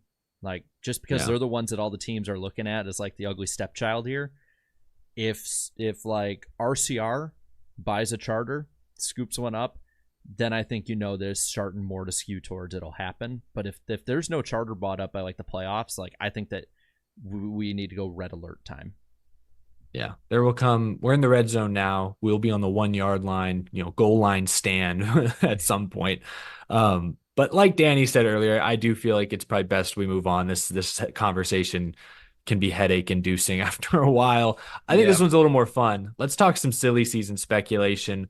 Let's talk Martin Truex Jr. We've teased this quite a bit. We got a super chat about it earlier, but Martin Truex Jr. could very well be in his final NASCAR Cup Series season. He hasn't made a decision. Nobody knows exactly what's going on in his head, but he keeps kicking the can further and further down the road every single year. It sounds like Joe Gibbs Racing is pressuring him to making a decision earlier this season because of how many quality free agents are available. Gibbs wants to have a chance to sign some of them. Right now, they don't know if they can be in the running for a Chase Briscoe, let's just say, because they don't know what Martin Truex Jr. is going to decide.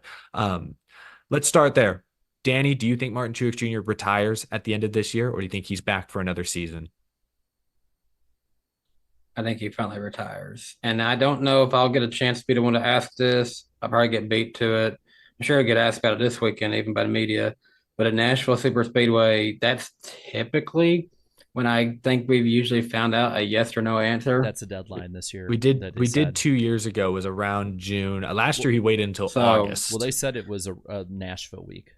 That's the rumor, is that he has until the end of this month. If they do those media times during the weekend, and if I'm there, if no one's beat me to it, I'll probably just ask him straight up, like, Martin, are we seeing you next year? Just straight up like that. Don't have to tell me, are you racing for this team? Are we seeing you next year?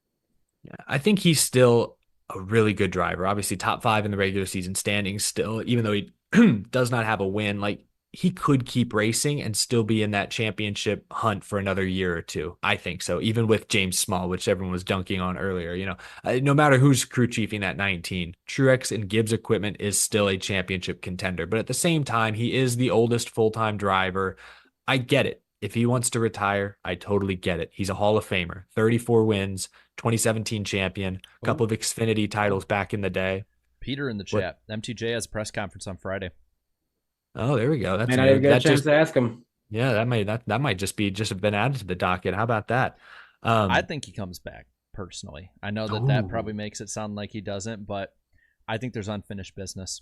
I think whether it's a Daytona 500, whether it's another championship, whether it's just to shut people up I think that there's some stuff still on the table. So I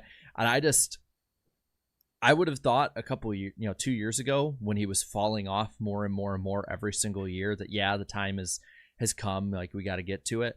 But the last 2 or so years, outside of the collapse in the playoffs, he has been probably a top 5 driver week in and week out. I think speed wise, I mean, you just see the metrics that people put out. Like our buddy Auto Racing Analytics puts out metrics. He's always in the top 5 for speed. There's no real signs of aging. If anything, he's gotten better with the next gen car. And the competition is, I would still say, while overall talent wise probably up from 2-3 years ago, results wise the competition is down compared to what it was before. So the time for him to win a second championship is like the window, if you will, is this year, next year. To me, that's it. I think next year it's one last hurrah, one last shot at it. And if it doesn't work, it doesn't work. You put it all out.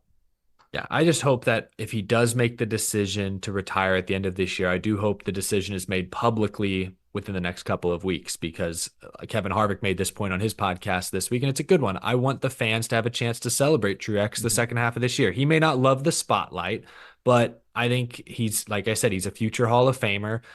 I want to see some fanfare around his final 2 dozen races. There's other great, like Matt Kenseth, my guy, didn't really get that. He waited until the third to last race of the 2017 season to formally announce that, hey, I'm not coming back next year. And I know he came. Carl Edwards is the most glaring example. What is it with that 19 car? 19 car, man. It's Gibbs drivers, man. They just wake up one day and it's not happening. I don't know. I know as a Dale Jr. fan, if he had announced, like, I don't know what this, like, if he announced at Daytona in 2017, this is my last year. Like, I know as a fan, like, I was at least able to go to Chicagoland later in the year. I would have seen him. But I was a fan if I was there the week before and he didn't say anything about it and no one had a clue, and I found out, like, wow, that was the last time I saw Junior, and, I didn't enjoy it. I didn't take it in that way. I know as a fan, I'd feel cheated. Like, just personally, I would. That's like when Matt Kenseth came back in that crappy 6 car in 2018. I was hyped. I didn't care that it was the 6 car at that time. I was just like, he's back. I finally get some closure. He's back with Roush, closure. Like, Truex announcing it in June that if this is his final year, at least fans will get some of that closure. And he could walk off with the championship. He hasn't won a race in a while, but he's always in the mix. He could win the championship this year. He's not a dark horse. He's probably one of these 6 or 8 favorites to win the title this year. Like that would be a pretty crazy ending to what's been a very remarkable career. We talk about, you hate it for the Matt Kenseth fans, the way that, had to see him go out. Hate it for Edwards fans, the way he went out. Hate it for the Truex fans. You know who I hate it for? I hate it for Casey Kane fans and how they had to see him go out. Yeah. Oh, yeah. Well, the injury, not injuries, I guess, but the health conditions keeping him out of the car. And he was in a subpar car at the end.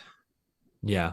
No, that's a good comparison. And Martin Truex Jr.'s whole career, he has been overlooked and overshadowed. Like, it was only until he finally straight up dominated a season, which, again, I went back through NASCAR history, at least to 75, because once you go further back, it's just so diluted at that point. Oof, we've got a Casey Kane and Carl Edwards fan in the chat. Cade. Oh, sorry, Cade. But since 75, and this is something that needs to be recognized. I know they would have raced differently, hypothetical, blah, blah, blah, buzzword.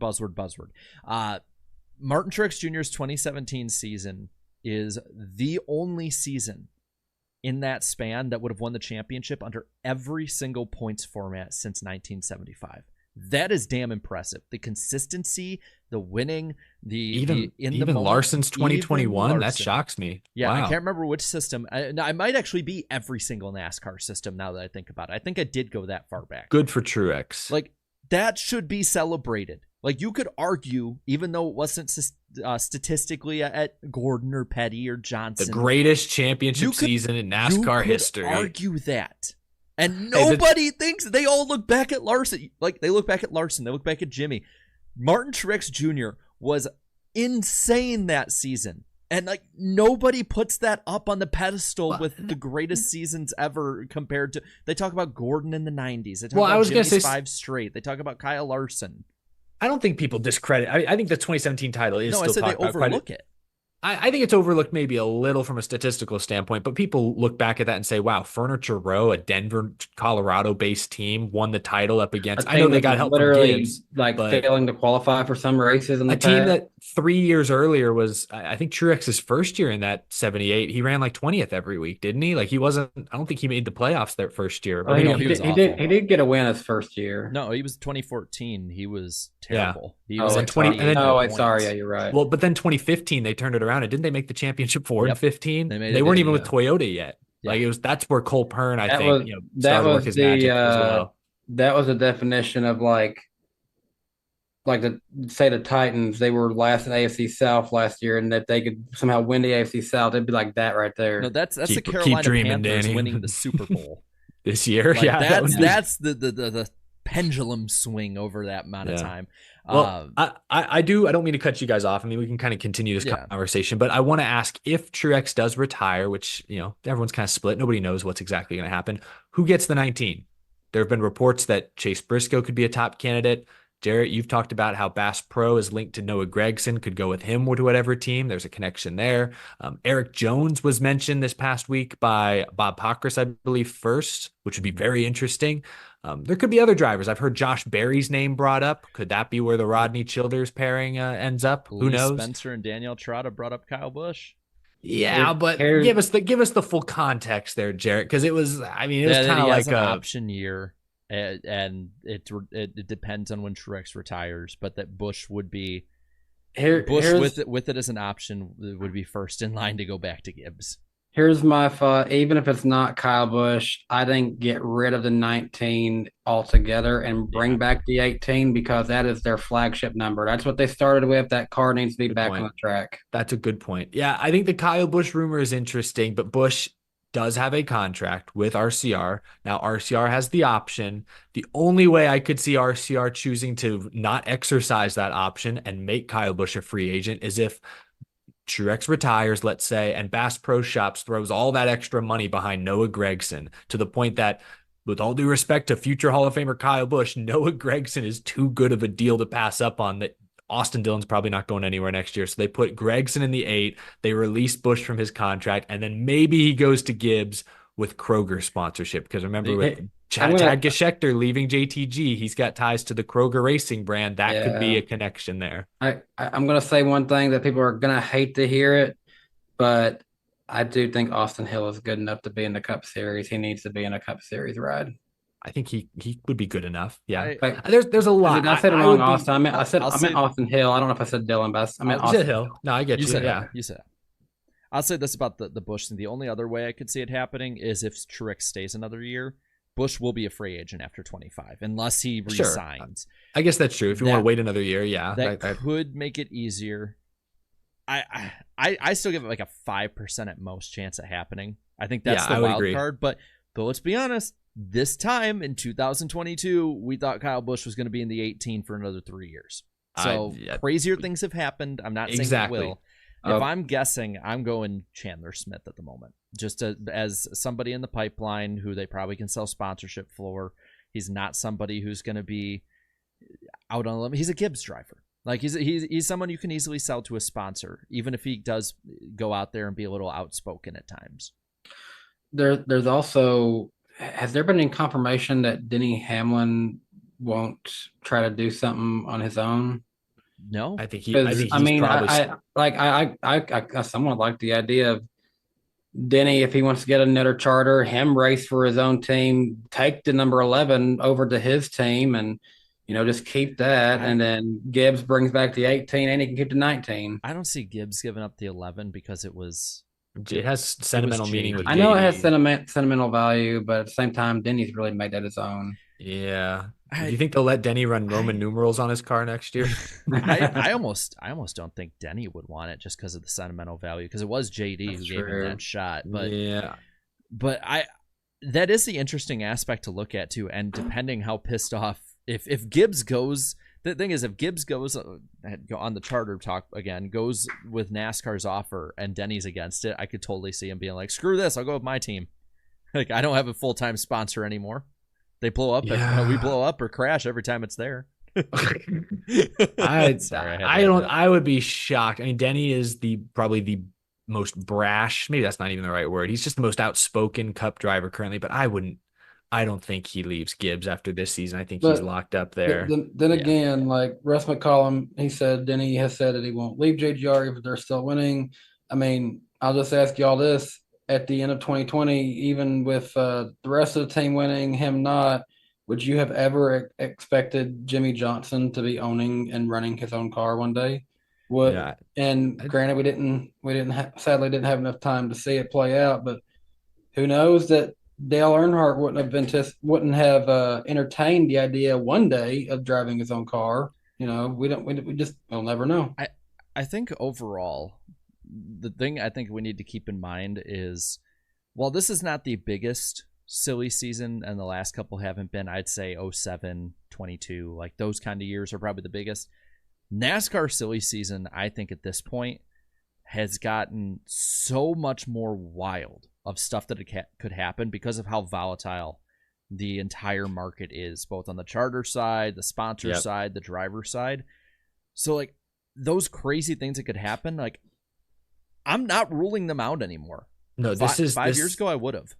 There's so many things happening at the same time this year. I'm ruling this prediction out from Eric McAlpine. Harrison Burton retires and goes into the Hall of Fame. You have to wait 3 years to be eligible, but yes, no. Yeah, it's an interesting conversation. It really is. Who knew that Martin Truex Jr.'s decision, which kind of just comes and goes every year, is now potentially a huge catalyst in the remainder of this year's silly season. It's like American debt. We just keep kicking it down the road. Eventually we'll get there, but we're just going to keep kicking it. Well, in the United States of NASCAR, it does seem like everything's blowing up all at once. We've got a lot. There's a lot going on. On that note, I think we made it to some of our fun segments. We did hit our 500 like goal, so thank you, chat, as always, for your very great support. We will do the random driver segment next after Jarrett takes us through the accountability segment. All right, so we got our predictions. Here's what we got. Of course, each host makes up to 3 NASCAR motorsports or show-related predictions. We do not count them until they're official, so you will not see any IndyCar deal news predictions that we had before. We keep track each week, right or wrong, and try to keep them concise, 2-3 years generally, just so that we're not tracking stuff a decade from now. And again, concise so that I'm not trying to have to decipher when we look at them right and wrong. Like, well, it could be right, could be wrong. As for the accountability here, on my end, I got one right and one wrong. I said both the Cup and Xfinity races at Sonoma would end at their scheduled distances. They did. No overtime. I also said Ty Gibbs would score a win before NBC came back, and I was wrong. Close a couple times. He won an open race, but yeah. It would be my luck he'd win this week.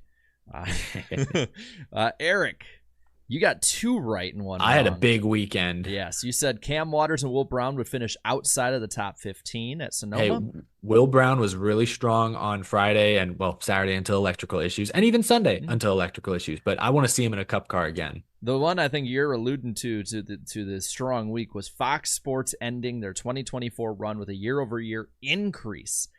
First time ever they've increased, even though the Daytona 500 was rained out. You also said I was so close to a clean sweep. Damn it, Chastain. Kyle Busch finishing top 5. You were wrong. And Danny, last week you had the most come off the board. This week, nothing came off the board. Yep. So kicking the can down the road. So as for our standings, I am leading still at 35.71%. Eric is at a clean 3rd correct so far this year, and Danny's still at 26.47%. I'm glad I'm doing better at random driver because I suck at this.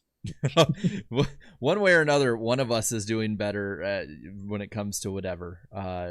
I'm just mid at everything. Or consistent. We'll put the spin on it. Thank you. All right. Best average finish. I'll lead us off on the prediction side of things. I don't know. I told you guys I had 6 predictions I put on my possibilities just in case. Oh gosh, we came prepared. All right, what's your first one? I think that Kyle Busch will. Has someone made the prediction he'll miss the playoffs? Because if so, I'll put it up on the board.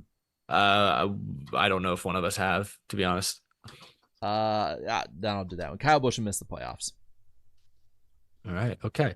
My first prediction, my first two predictions I'll get to are both very going to be very Iowa Speedway centric. I think the Xfinity race on a repave is going to hit at least 8 cautions on Saturday. Coming into this weekend, it is NBC's first race of the year. And I'm going to say that they are going to hit over 3.25 million viewers for the first Cup Series race at Iowa. Is it on USA this week or at Big NBC? I think it's USA, so I'm going to be really bold on that. That's a big number for bold. USA, but it is USA. But it's this track's very first Cup Series race, and we're starting fresh with a new thing. Maybe people who got burned out by Fox will say, I'm going to give this company a chance. Yep. Well, as for my second one, I'll go a little forward to a really big weekend coming up, Chicago Street Race weekend. I think that the new Bears quarterback, Caleb Williams, will be at least one of the races in the Chicago Street Race weekend. And for everybody's sake on Twitter, hopefully he does not paint his nails for that. He was at the Clash at the Coliseum 2 years ago when he was at USC. That's true. And my Sooner fiance was there too. You know, she's not exactly a big USC fan at this point in her life, but she was conflicted. She was conflicted when she saw Caleb Williams. Don't say anything too mean about him. He'll go crying to his mommy. Yeah, they still had a better record than USC this year, so she sleeps well at night. My second prediction is that one driver will lead at least half of the laps in the Cup Series race this weekend. 175? I think it'll be hard to pass. I think someone's going to get out front and lead at least half the laps when it's all said and done. That's fair. Me and Jared are on similar wavelengths here because I'm going to say that Titans quarterback Will Levis will be at the 2024 Ally 400. A lot of football crossovers. Well, I'll finish this off here. I'll stick on the Chicago area here. I think IndyCar and NASCAR will be back at Chicagoland Speedway by 2026 I'm surprised you haven't made that prediction yet. I'm surprised it took this long. I wanted to know from people that okay. I trust on that, and plus with rumors heating up from a lot of people industry wise, I think that NASCAR is the easy one because the contract ends after 25 with Chicago if they don't pull out of it. As for IndyCar, that's the one that that's still it's on the fence still. You never know. I'll go out on that limb, man. So I might have to amend mine slightly here, but correct me if I'm wrong. The last few years on NBC, the Indy 500 doesn't have any full screen commercials over green flag racing, right? They almost always side by sides. No, it's all side by side or full green flag. So my prediction is the 2025 Indy 500 will feature full screen commercials over some green flag racing. Oh, that's thank you, Fox. No.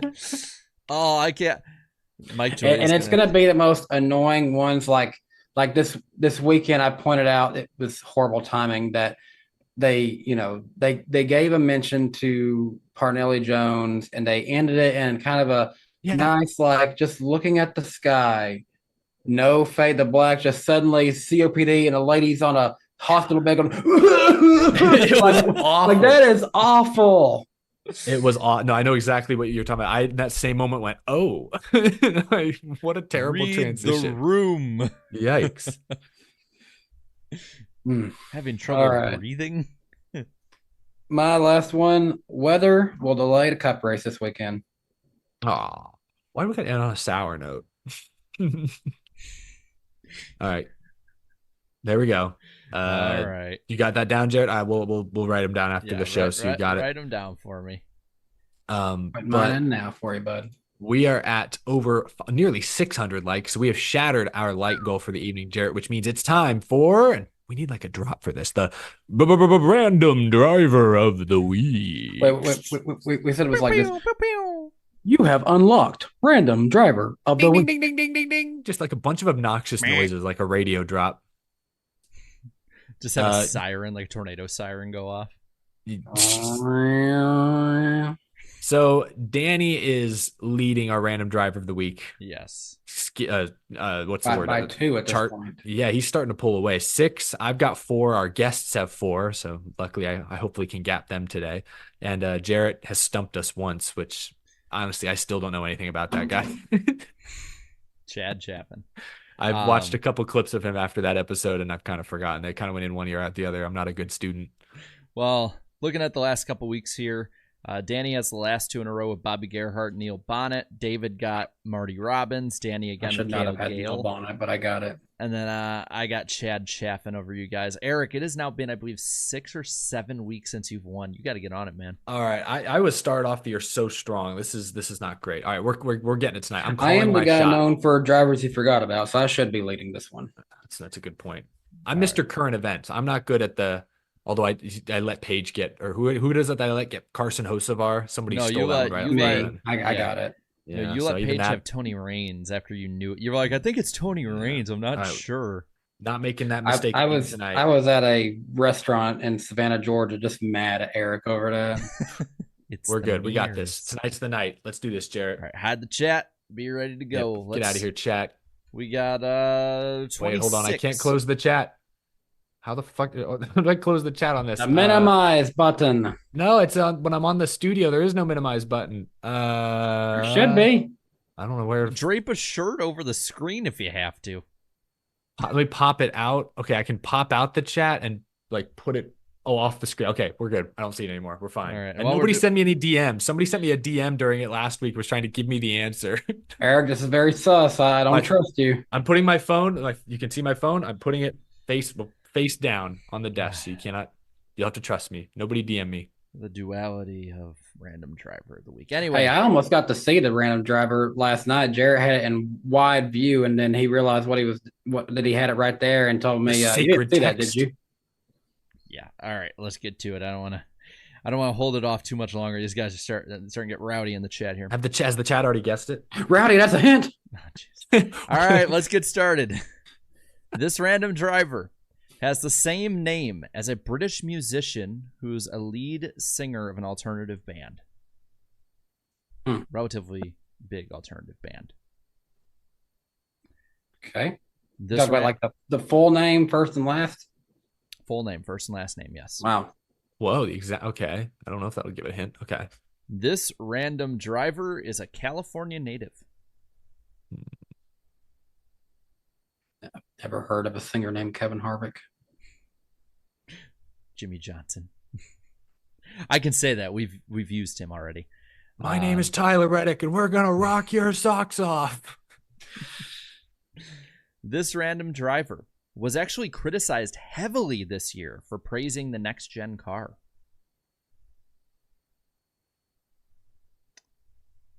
This random driver, and this is the one I always love to say because you guys always get so pressed about me going through and finding. This random driver has been tweeted about once by Danny B, never by Eric or myself. Huh. I swear, I'm always at a disadvantage on these clues. And I'm like, I have no clue why I would have tweeted about them. Nice. This random driver was once partnered with America's crew chief. I don't really know who America's crew chief is. Larry McReynolds, Danny. Hey, yeah. Oh, okay. Now, why'd you give him an extra hint? This is my chance, Jarrett. I mean, to be fair, a lot of people had him. Yeah, no, he worked with, I don't know, a lot of people. This random driver's nickname was the Gunslinger. Oh, I've never heard that nickname. That's kind of cool, though. I love that. I feel like I had, but also I don't know who it was. This random driver made his first NASCAR Cup Series start at Martinsville in 1986. Okay, so he is a retired driver for sure. I was like, because I know there was a retired driver who recently did praise the next gen, and I cannot remember who it was. I remember reading the quote. This random driver has finished in the top 10 in Cup Series points once. Hmm.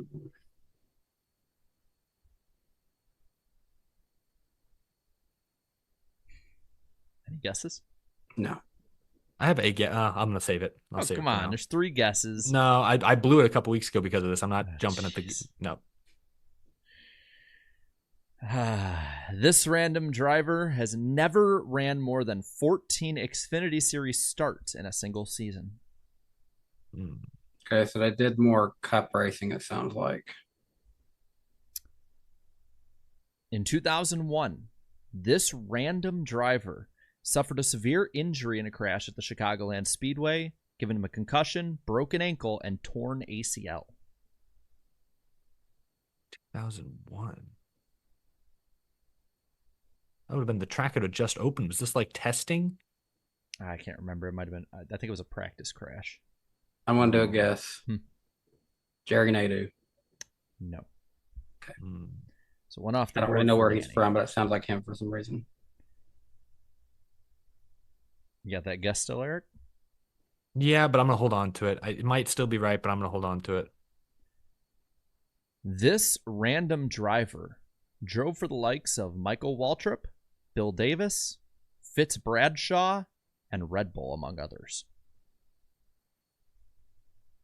Michael Walt, like MWR, I guess. Yes. And Red Bull as well. That does eliminate my one guess, but I think the previous guess, or the previous clue messed up my one guess. So I got nothing, but I'm getting closer. I'm getting much closer. Red Bull didn't have a ton of guys who raced for him, but I don't have one yet. This random driver's rookie cup season was 1997 at the age of 40. Dang, they waited a long time. That was their rookie cup season? Mm-hmm. Wait, what year is it? 97? Mm-hmm. Can you tell me again the teams they ran for? MWR, Bill Davis, Fitz Bradshaw, and Red Bull. Who was Fitz Bradshaw? I don't know who that was. I'm getting close, I feel like. This random driver's best Daytona 500 finish is 4th.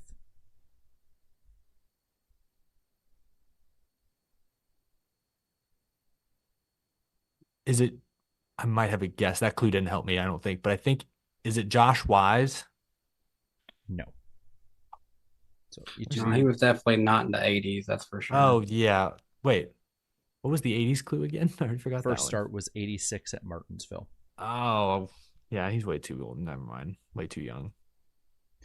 I'm like watching the chat as we go. Have they gotten it? Are they like Oh yeah, pissed at us? I figured. But I had to unhide a comment that said you guys are sucking at this. Well, they are. I mean, we are. I don't.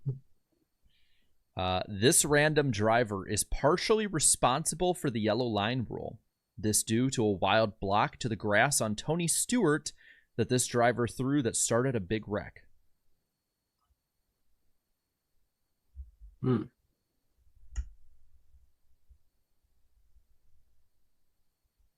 Who was the reason?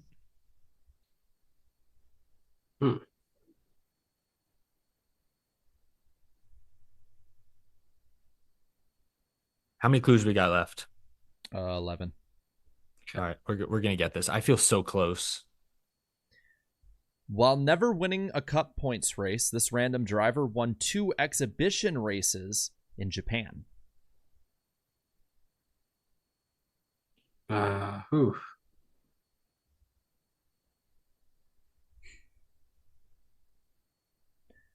For those in the chat telling me to give away obvious clues, that's kind of not the point of this segment. I'm just seeing people like, tell them this and this and this. It's like, no. Yes, please tell me this and this and this.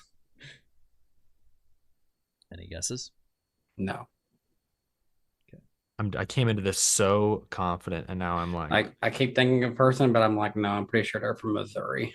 In 1999, this random driver's car was tested at Daytona by actor Paul Newman. For those that are younger in the chat, that's Doc Hudson from Cars. And had reached 183 miles per hour in that test. It was a race setup. Not going to help me. can I throw out? Well, you mentioned Michael Waltrip. I don't know who else he drove for. David Rudiman. Nope. I think he's still too young. He would have been with MWR during the time of Red Bull, so that eliminates that. Oh, that's right. This random driver once had an amazing save in the NASCAR Xfinity Series, where he passed 2 cars in the process of spinning through the trioval grass.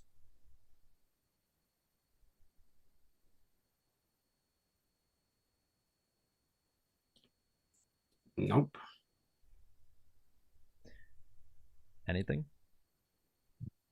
This random driver won the 5th closest finish in NASCAR Cup Series history.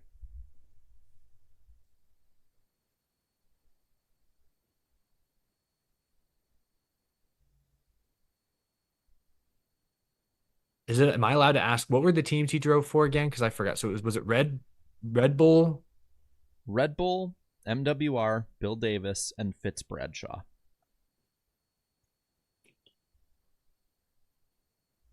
Okay. This random driver waved the green flag last year at the truck race at North Wilkesboro. I think I got it. Is it Mike Skinner? You sure? It's my guess. Eric.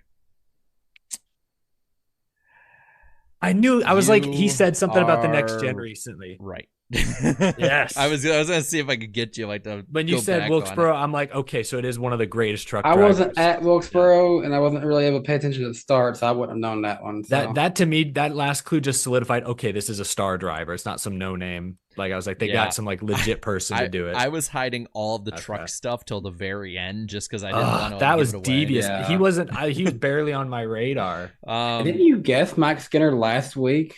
Might have. No, yeah, I guess. Yeah, you did in one of the last 2 weeks because that's why I put him on my list. I thought it was because I guessed. Not Neil Bonnet. Who did I guess that week? Benny Parsons. Someone else. You guessed BP on that one. So real quick, the other clues I had here: he retired from NASCAR in 2012, drove for Randy Moss, average a 10.9 career average finish in trucks. Randy Moss would have gave it away to me. The one that I was that actually might going have to do right up next was this random driver was teammates with Morgan Shepherd, Johnny Sauter, Dave Blaney, Jimmy Johnson, and Dale Earnhardt. And the closest finish one, he had beat Dale Jr. by 4/1000ths of a second in the 2001 duel at Daytona. The other one that kind of helped give it away was this passing, this like spin through the grass. Texas. And So wait, he won the exhibition races in Japan? Mm-hmm. Well, that also was like, okay, this guy had to be legit, but it wasn't obviously the cup races. So I was like, this had to have been whoever won the truck or like some one of the other races. And I'm like, that also helped. Gave me it. I wasn't certain though. I threw it out there because I was like, I think he would have been at North Wilkesboro, and I think he did say, because they've had all these drivers recently. They had all those star drivers recently out at either Darlington or Wilkesboro. I don't remember, and I do remember one of them saying some good things about the next gen, and I was shocked. So I wasn't 100% sure when I guessed it, but I felt pretty confident. I'm getting better on these of not giving away clues early on. Claudia sent just now that we're over, she sent me what my tweet was about Mike Skinner. In May of 2022, I said, when's the last time we saw a flip at Charlotte? Mike Skinner 08, and that was in regards to Chris Buescher flipping a couple years ago. All right, well, I'm back on the board. I've passed up the guests finally. Yeah. Good. It's a one guess gap now between you and Danny. All right. On your heels. Well, on that note, thank you all for playing along at home. Hopefully we didn't disappoint you this week. It's time to talk Iowa Speedway, boys and girls. Iowa is back on the Xfinity schedule. It's on the Cup schedule for the first time. Back on the schedule in general. I know. It's very exciting times out in, what do they call it? Is it the Corn State? What do they call Iowa? Is it the Hawkeye State? What is it called? The Hawkeye State is what it's called, but it is known for the big lumps of knobs that has the juice. Corn. It's red flag. Yes, how you describe that. And fittingly enough, the Cup Series race is called the Iowa Corn 350. We'll get to that in a moment. Let's go in chronological order. There is an ARCA race Friday night. We'll skip over to the Xfinity race Saturday afternoon. It's the Hy-Vee Perks 250. It's a 250 lap race. 75, 100 laps are the breakdowns for the stages. It's a 3:30 p.m. Eastern start on USA and the NBC Sports app. MRN and Sirius have the radio coverage. Weather looks warm, maybe a little stormy, 89 degrees. Potential thunderstorms, 49% chance of rain. Chase Briscoe, go back 5 years ago, is the most recent Xfinity winner here. Which car was he driving? Was that the Curse 60 car? What car was he in back in 2019? Was he in Stuart Haas equipment yet? He never wanted a 60. No one wanted a 60. Yeah, that's a good point. SHR. Yeah, I guess that might have been maybe his second year at SHR. It's been a while. Yeah, I forgot how long ago that was. The Cup race is on Sunday evening. It's a 7 p.m. Eastern start. It's a 350 lap race. 70, 140, 140 are the stage breakdowns. Again, USA, NBC Sports app, MRN, Sirius have your coverage. Weather's looking a little better, a little cooler for sure. 69 degrees, very nice temperatures. Again, some potential spot up thunderstorms, 47% chance of rain. There is no defending winner because the Cup Series has never raced here. And honestly, in some ways, no one has ever raced at this version of Iowa Speedway with that interesting partial repave. Going to throw all these drivers for a loop. I actually had some fun facts about Iowa Speedway I wanted to share just so everyone can be well researched before we get into this. We're going to go off the Xfinity Series. I feel like that's a series that raced here the most. 14 drivers before this have won Xfinity Series race, and 1, 2, 3, 4, 5, 6, 7, 8, 9, 10 of those guys will be racing in the Cup Series race this weekend. Only one driver from that winning list will be in the Xfinity Series race this weekend. That driver is Justin Allgaier. And fun fact, just overall, the best driver without a win in terms of their average finish is Jeremy Clement, an average finish of 19.3. Very interesting. Some good stats there coming out of Iowa. It's an interesting track. 7/8 of a mile technically qualifies as a short track. That repave is going to throw everyone for a loop. I know Christopher Bell recently tested there. I forget who the other drivers were. Bell was, he was great at Iowa during his Xfinity tenure. You could see the life leave his eyes when he talked about the new repave. So we don't know what to expect. Nobody really does. Take a quick look at the pick points before we give our takes. Chat, you are in the lead and actually extended your lead a bit this week. You have 265 points. Jarrett, second, -19. Danny is -21. I'm -29. So second through fourth, still real tight, but the gap has widened from first to second. Good job, chat. Well done. I'll give you your credit this week. Look at me. I'm extending an olive branch. Good sportsmanship. We could all learn a thing or two. I'm being the bigger man here. Be the bigger bunny bugs. Let's start with the Xfinity Series race. We all have to pick a different driver. Keep that in mind, chat. If we steal your pick, you've got to adjust. I get to go first because I'm the basement boy. This was a tough one. John Hunter's on the entry list in a Joe Gibbs Racing Toyota. Big missed opportunity to not put Christopher Bell in an Xfinity car back here, but I'm going to go with a different Gibbs driver. I'll go with Chandler Smith winning on Saturday. Okay. I entertained the idea of another driver from JGR who's in this race, and it's actually in the Truck Series way of this. He's actually like 100% win to start ratio in that series, but I'm not going to pick Brett Moffitt. I'm going to go with Justin Allgaier on this one. All right. That leaves the fun picks for me here. Just some others, regulars that might be good, need wins, maybe guys like Custer or whoever, but I'm going to go with my number one pick that's left over, Danny and Eric. Thank you. I'm going John Hunter Nemechek in the 20. Fair enough. Chat, are y'all leaning Cole Custer, it would appear? Yeah, especially I took Nemechek from him. Yeah, Nemechek's off the board. I didn't mean to. There's a lot of Haley Degans. Well, why is that coming in? We know you're not serious. There's a lot of should we poll? Do 15 and 00. They're doing it. Oh, come on. They're doing it. No. They're obviously going Cole Custer. Chat, look, I'm looking out for you. Again, good sportsmanship. They're obviously going Custer. They better spam 00s. Okay, I'm seeing 00 more than 15. Mm-hmm. I'm not going to open y'all up to that potential screwiness. Yeah, I think it's 00. Yes. So chat, you guys got Cole Custer. Let's move on to the Cup race. We'll start with who is going to suck. I guess that means I go first. I hadn't thought this one through too well. I'm not going to pick on Kyle Busch. So instead I'll go with Chase Briscoe. I don't think Stuart Haas is going to have a very good weekend. I know he's the defending Xfinity winner here, but those times have changed. Even though his average finish is 1.5 in the Xfinity Series, he's only ran here twice in his career. I'm gonna pick on Kyle Busch. It's looking rough. It's gonna stay rough. Well, you guys are going with guys who could actually perform kind of well. I'm going to continue to pick low-hanging fruit and agree with the chat for the most part and go Austin Dillon. Mm, They're also going with Austin Dillon. It's definitely RCR. I'm seeing 3-8, but I'm seeing three more. yeah, fair enough. So let's get positive. Who is a dark horse at Iowa Speedway? This one's fun.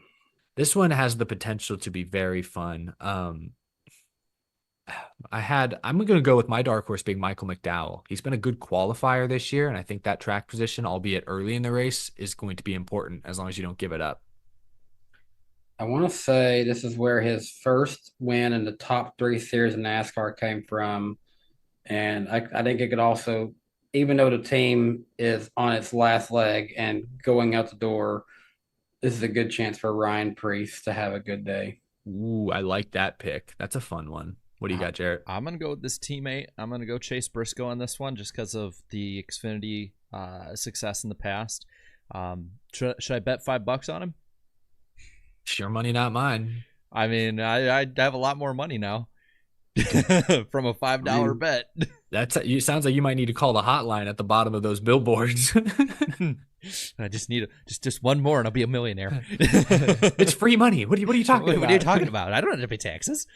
The chat is leaning towards actually a lot of some Priuses, Seeing a lot of 77s and 4s. Yeah, there are a good number of 4s. I might give him Barry. That's kind of a fun. There's some Bowmans as well, actually. A good number of 48s. We went A lot straight of 4s. forward. I think it's like this. I think it's only like two people saying 48 here and there. All right, I will give them. Let's give him 4. Josh Barry then. Yeah, I think it's Josh. We all went Fords in this one.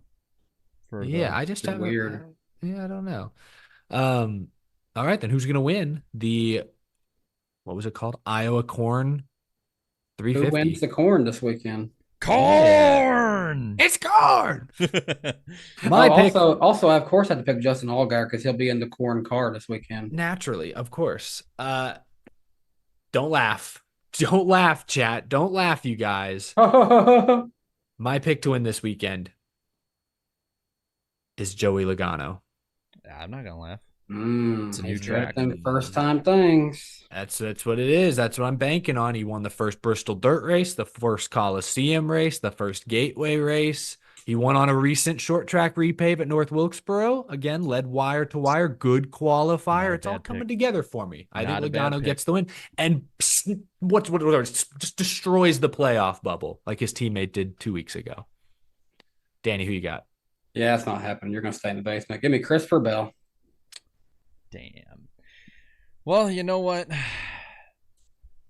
That was my number one. I was actually going to go 20 and 20. 20 for 20 on all of them. But I'll go with my next pick. This guy's pretty good no matter where they go. So I'll go Kyle Larson. Oh, geez. I swear to God if the chat was about to start. Because the chat's a little behind us. So if they're going, I think they might be going Dennis, the Menace. I see some Maybe. 9s. There's a few other variations. 54's coming in there. Yeah, it's a good. There's definitely some 9s. There's actually a good amount of 6s too. Yeah, Brad was my number 2 pick in all honesty. I don't even. Should we pull 6, 11? Honestly, 11's coming in very strong. I feel like it's got to be Hamlin. I saw 4 straight a second ago, but I mean. Yeah, I don't think it's 9, and I don't want to It's more 11 than the other numbers. In all honesty, I think it's going to be Denny Hamlin. I think that's who they're going with. Chat, do you agree? Do you disagree? I think that's what it is. I think that's what's happening here. Lock him in, Dennis Hamlin. Well, it's an even number year. We could just pick the final 4 right there. Logano, Bell, Larson, and Hamlin. I feel like we've seen that a little bit before. I don't know I don't know that I'd buy it just yet. I need to see more from Logano, but he's my pick this weekend. I'm riding with the 22. Chat, thank you all for chiming in. We are just past the second hour, which means it's time to wrap this show up with our final Super Chat stage break. Thank you all so much for your support this evening. We'll pick things up with Isaac the Jedi with a new Pixar film out this weekend. I believe it's Inside Out 2, right? What's your favorite Pixar film? Mine is Ratatouille. Insert Jarrett rolling his eyes here. And what's your favorite Cars film? Mine is 3. I agree 3 is the best, especially if you're a NASCAR fan for Cars. But my favorite Pixar movie is The Incredibles. That is my favorite movie, period. What about you guys? Either Incredibles it's hard to beat. It's hard to beat the original Cars, but underrated one is Bug's Life. Yes. Ooh, I like that. Some good love for Bug's Life. That's a good question there, Isaac, and good answers there from the panel. Galaxy sent a very generous $10 super chat, first super chat on the channel. Gave it a heart earlier. Really appreciate the support, Galaxy. Jay Hicks says, I remember when Danny sold Toyotas. Now TV. Yeah, it's amazing the path my career has gone. Absolutely. Yeah. Garabuki sent another one, said on stacking pennies. SVG said he was doing the burnout for the fans, but once he saw Hill flip him off, he decided to No, follow him for the that's whole for lap. you, buddy. Yeah, that clip was hilarious. That was a very good clip. And SVG the whole time had this smile. The whole time. NIL Weather, Zach Willis says, look back at SVG's oval finishes this year, and he's consistently running 12th to 18th at the end of races. Mm-hmm. Yeah, he's been in the teens most of the time, but he's gotten 11th at Martinsville, and I think I said earlier 6th at Phoenix. Just pointing that out. Jackson says Scott McLaughlin could win a cup race if SVG can. At a road course under the right conditions, perhaps. I wouldn't rule that out. SK Abels says, did anyone check Joey Logano's gloves after he won the pole at Sonoma? Yes, aero-dependent Sonoma Raceway. We all know so much about that one. Bobby Blair says, I want MTJ and Dale Jr. to have a fishing show sponsored by Bass Pro Shops. I feel like that would just work. Got 8 little thumbs up, so clearly the chat seems to agree. Austin Bland said, heart you guys. I think they meant like love you guys, but it was a nice little heart emoji. Really appreciate that, Austin. Always good to see you in the chat. Thank you for the love and support.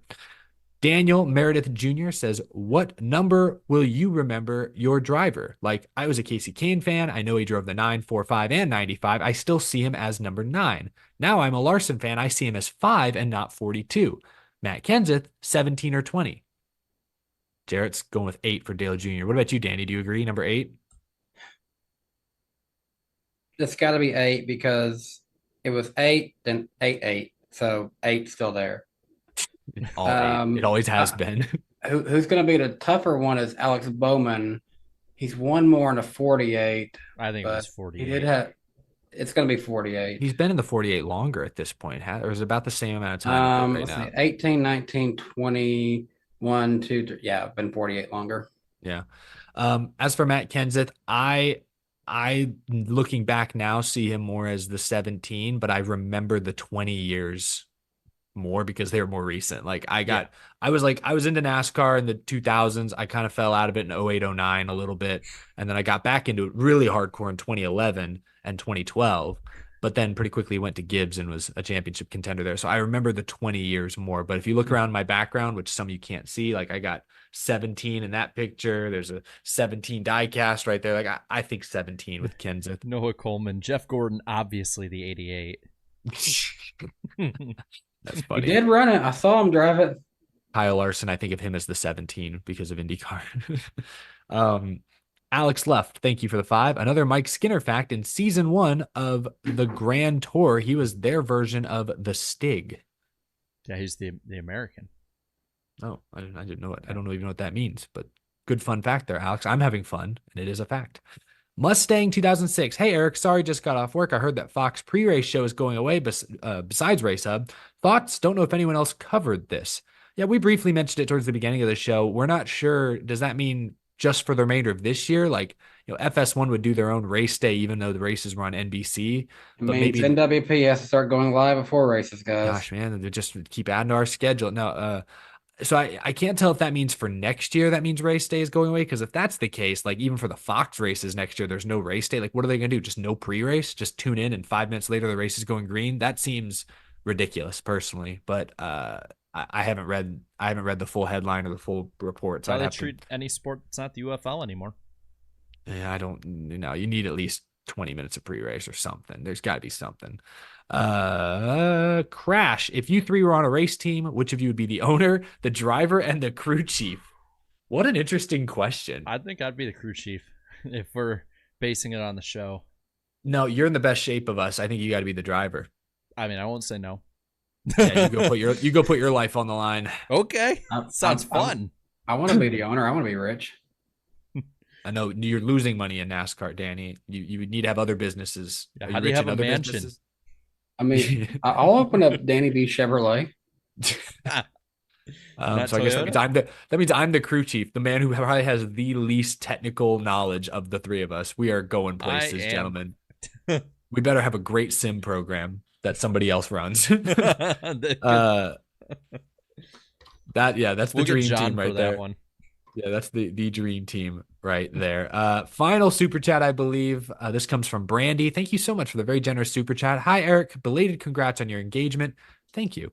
Do you think going to the championship in Phoenix is worth it? I'm a Hawaii-based Christopher Bell, Kyle Busch fan, so considering it as a first race since it's closer. Thanks for all your hard work. Wow, from Hawaii. I think Phoenix is a great facility. The racing itself is okay, but as facilities go, it's fairly close to the city. So if you're flying in, I imagine it's 20, 30 minutes from the airport, good number of hotels. The weather in Phoenix in November is pretty good usually. So everything but the racing, I would say, is a double thumbs up about Phoenix. And if you're a Busch Bell fan, not sure about Busch, but Bell, I think, has a shot at being in contention for the championship. There's definitely some extra fanfare since it is the championship race, but if your driver's not in it, I don't know how appealing that would be to you. Would you enjoy it if it's Hamlin, Logano, Truex, and Byron in the championship four? You got to think about that because their face will be everywhere if they are the championship four. So it's a risk, but I think Phoenix is a great facility. I don't think you two have been to Phoenix. Have you? I was supposed to in 21, and then stuff came up, and last minute I couldn't. Yeah, so I would say Phoenix is a fun track to go to. The crowd is good, so you'll have a good atmosphere, but just be warned, your drivers might not be in the championship, which means they won't be talked about quite as much as the others. And then one final super chat here from Mustang. Just curious, imagine a TV booth with Mike Joy, Rick Allen, and Alan Bestwick. Just three play-by-play guys talking over each other. I don't know how that would work, but Ego measuring contest. Yeah, they would not balance each other out. It would be pure chaos. I mean, if you did it radio style, it'd be the greatest radio broadcast. Yes, that's a good point. If they were all on the MRN broadcast, no disrespect to the great people over there, but those three would kill it in a group together. Do it the way like John and I do iRacing and just hand it off to each other at different sections of the track. I mean, that actually could work now that I don't have my snap thought about it. By the way, since we're ending the show here pretty quick, I did want to let you guys know, it seemed like I was forcing words in. I got a challenge from a DM asking me to see how many Slipknot song titles I could slide into the podcast tonight since they're from Iowa. This is like the Kevin Harvick being said a word of the week, but I feel betrayed. Edition. And how could you not let us in on this game? I slipped 24 in tonight. What? I don't even. Yeah. I'm literally Googling their song list because I don't know a whole lot of their songs. This just disappoints me, Jared. I feel like the rain will kill us all in this situation here. You need to liberate your minds or you'll be left behind. I feel so out of the loop. I'm so disappointed. I wonder if anyone actually noticed tonight. If they're like, that's another Slipknot one. Mm-hmm. And some people didn't even. Yeah, most people didn't even notice. That's the best part. That's just how you talk every week, Jared. You always speak in code. Was that? I gotta use 100% of my brain to figure out what the hell you're talking about. See, it would have been really crazy if I managed to slip psychosocial in there. See, now I'm just running up the total. Now that I just slipped. I just fed it in somehow, so I already got you covered. Mm-hmm. Well, on that very heavy metal note, that is going to do it for the NASCAR Weekly Podcast, June 12th edition. Next week, we will be on Danny B Talks. You can see it on Danny's shirt right there. If you need to know how it's spelled, the link to his channel is also down in the description. Hit that subscribe button so you know exactly where to find us when we go live, 8 p.m. Eastern, June 19th, I believe, Wednesday night. We will see you all there. Enjoy Iowa Speedway. Going to be a beautiful weekend. Fingers crossed for some great racing in the Hawkeye State. Have a good one, y'all. Thank you so much for tuning in.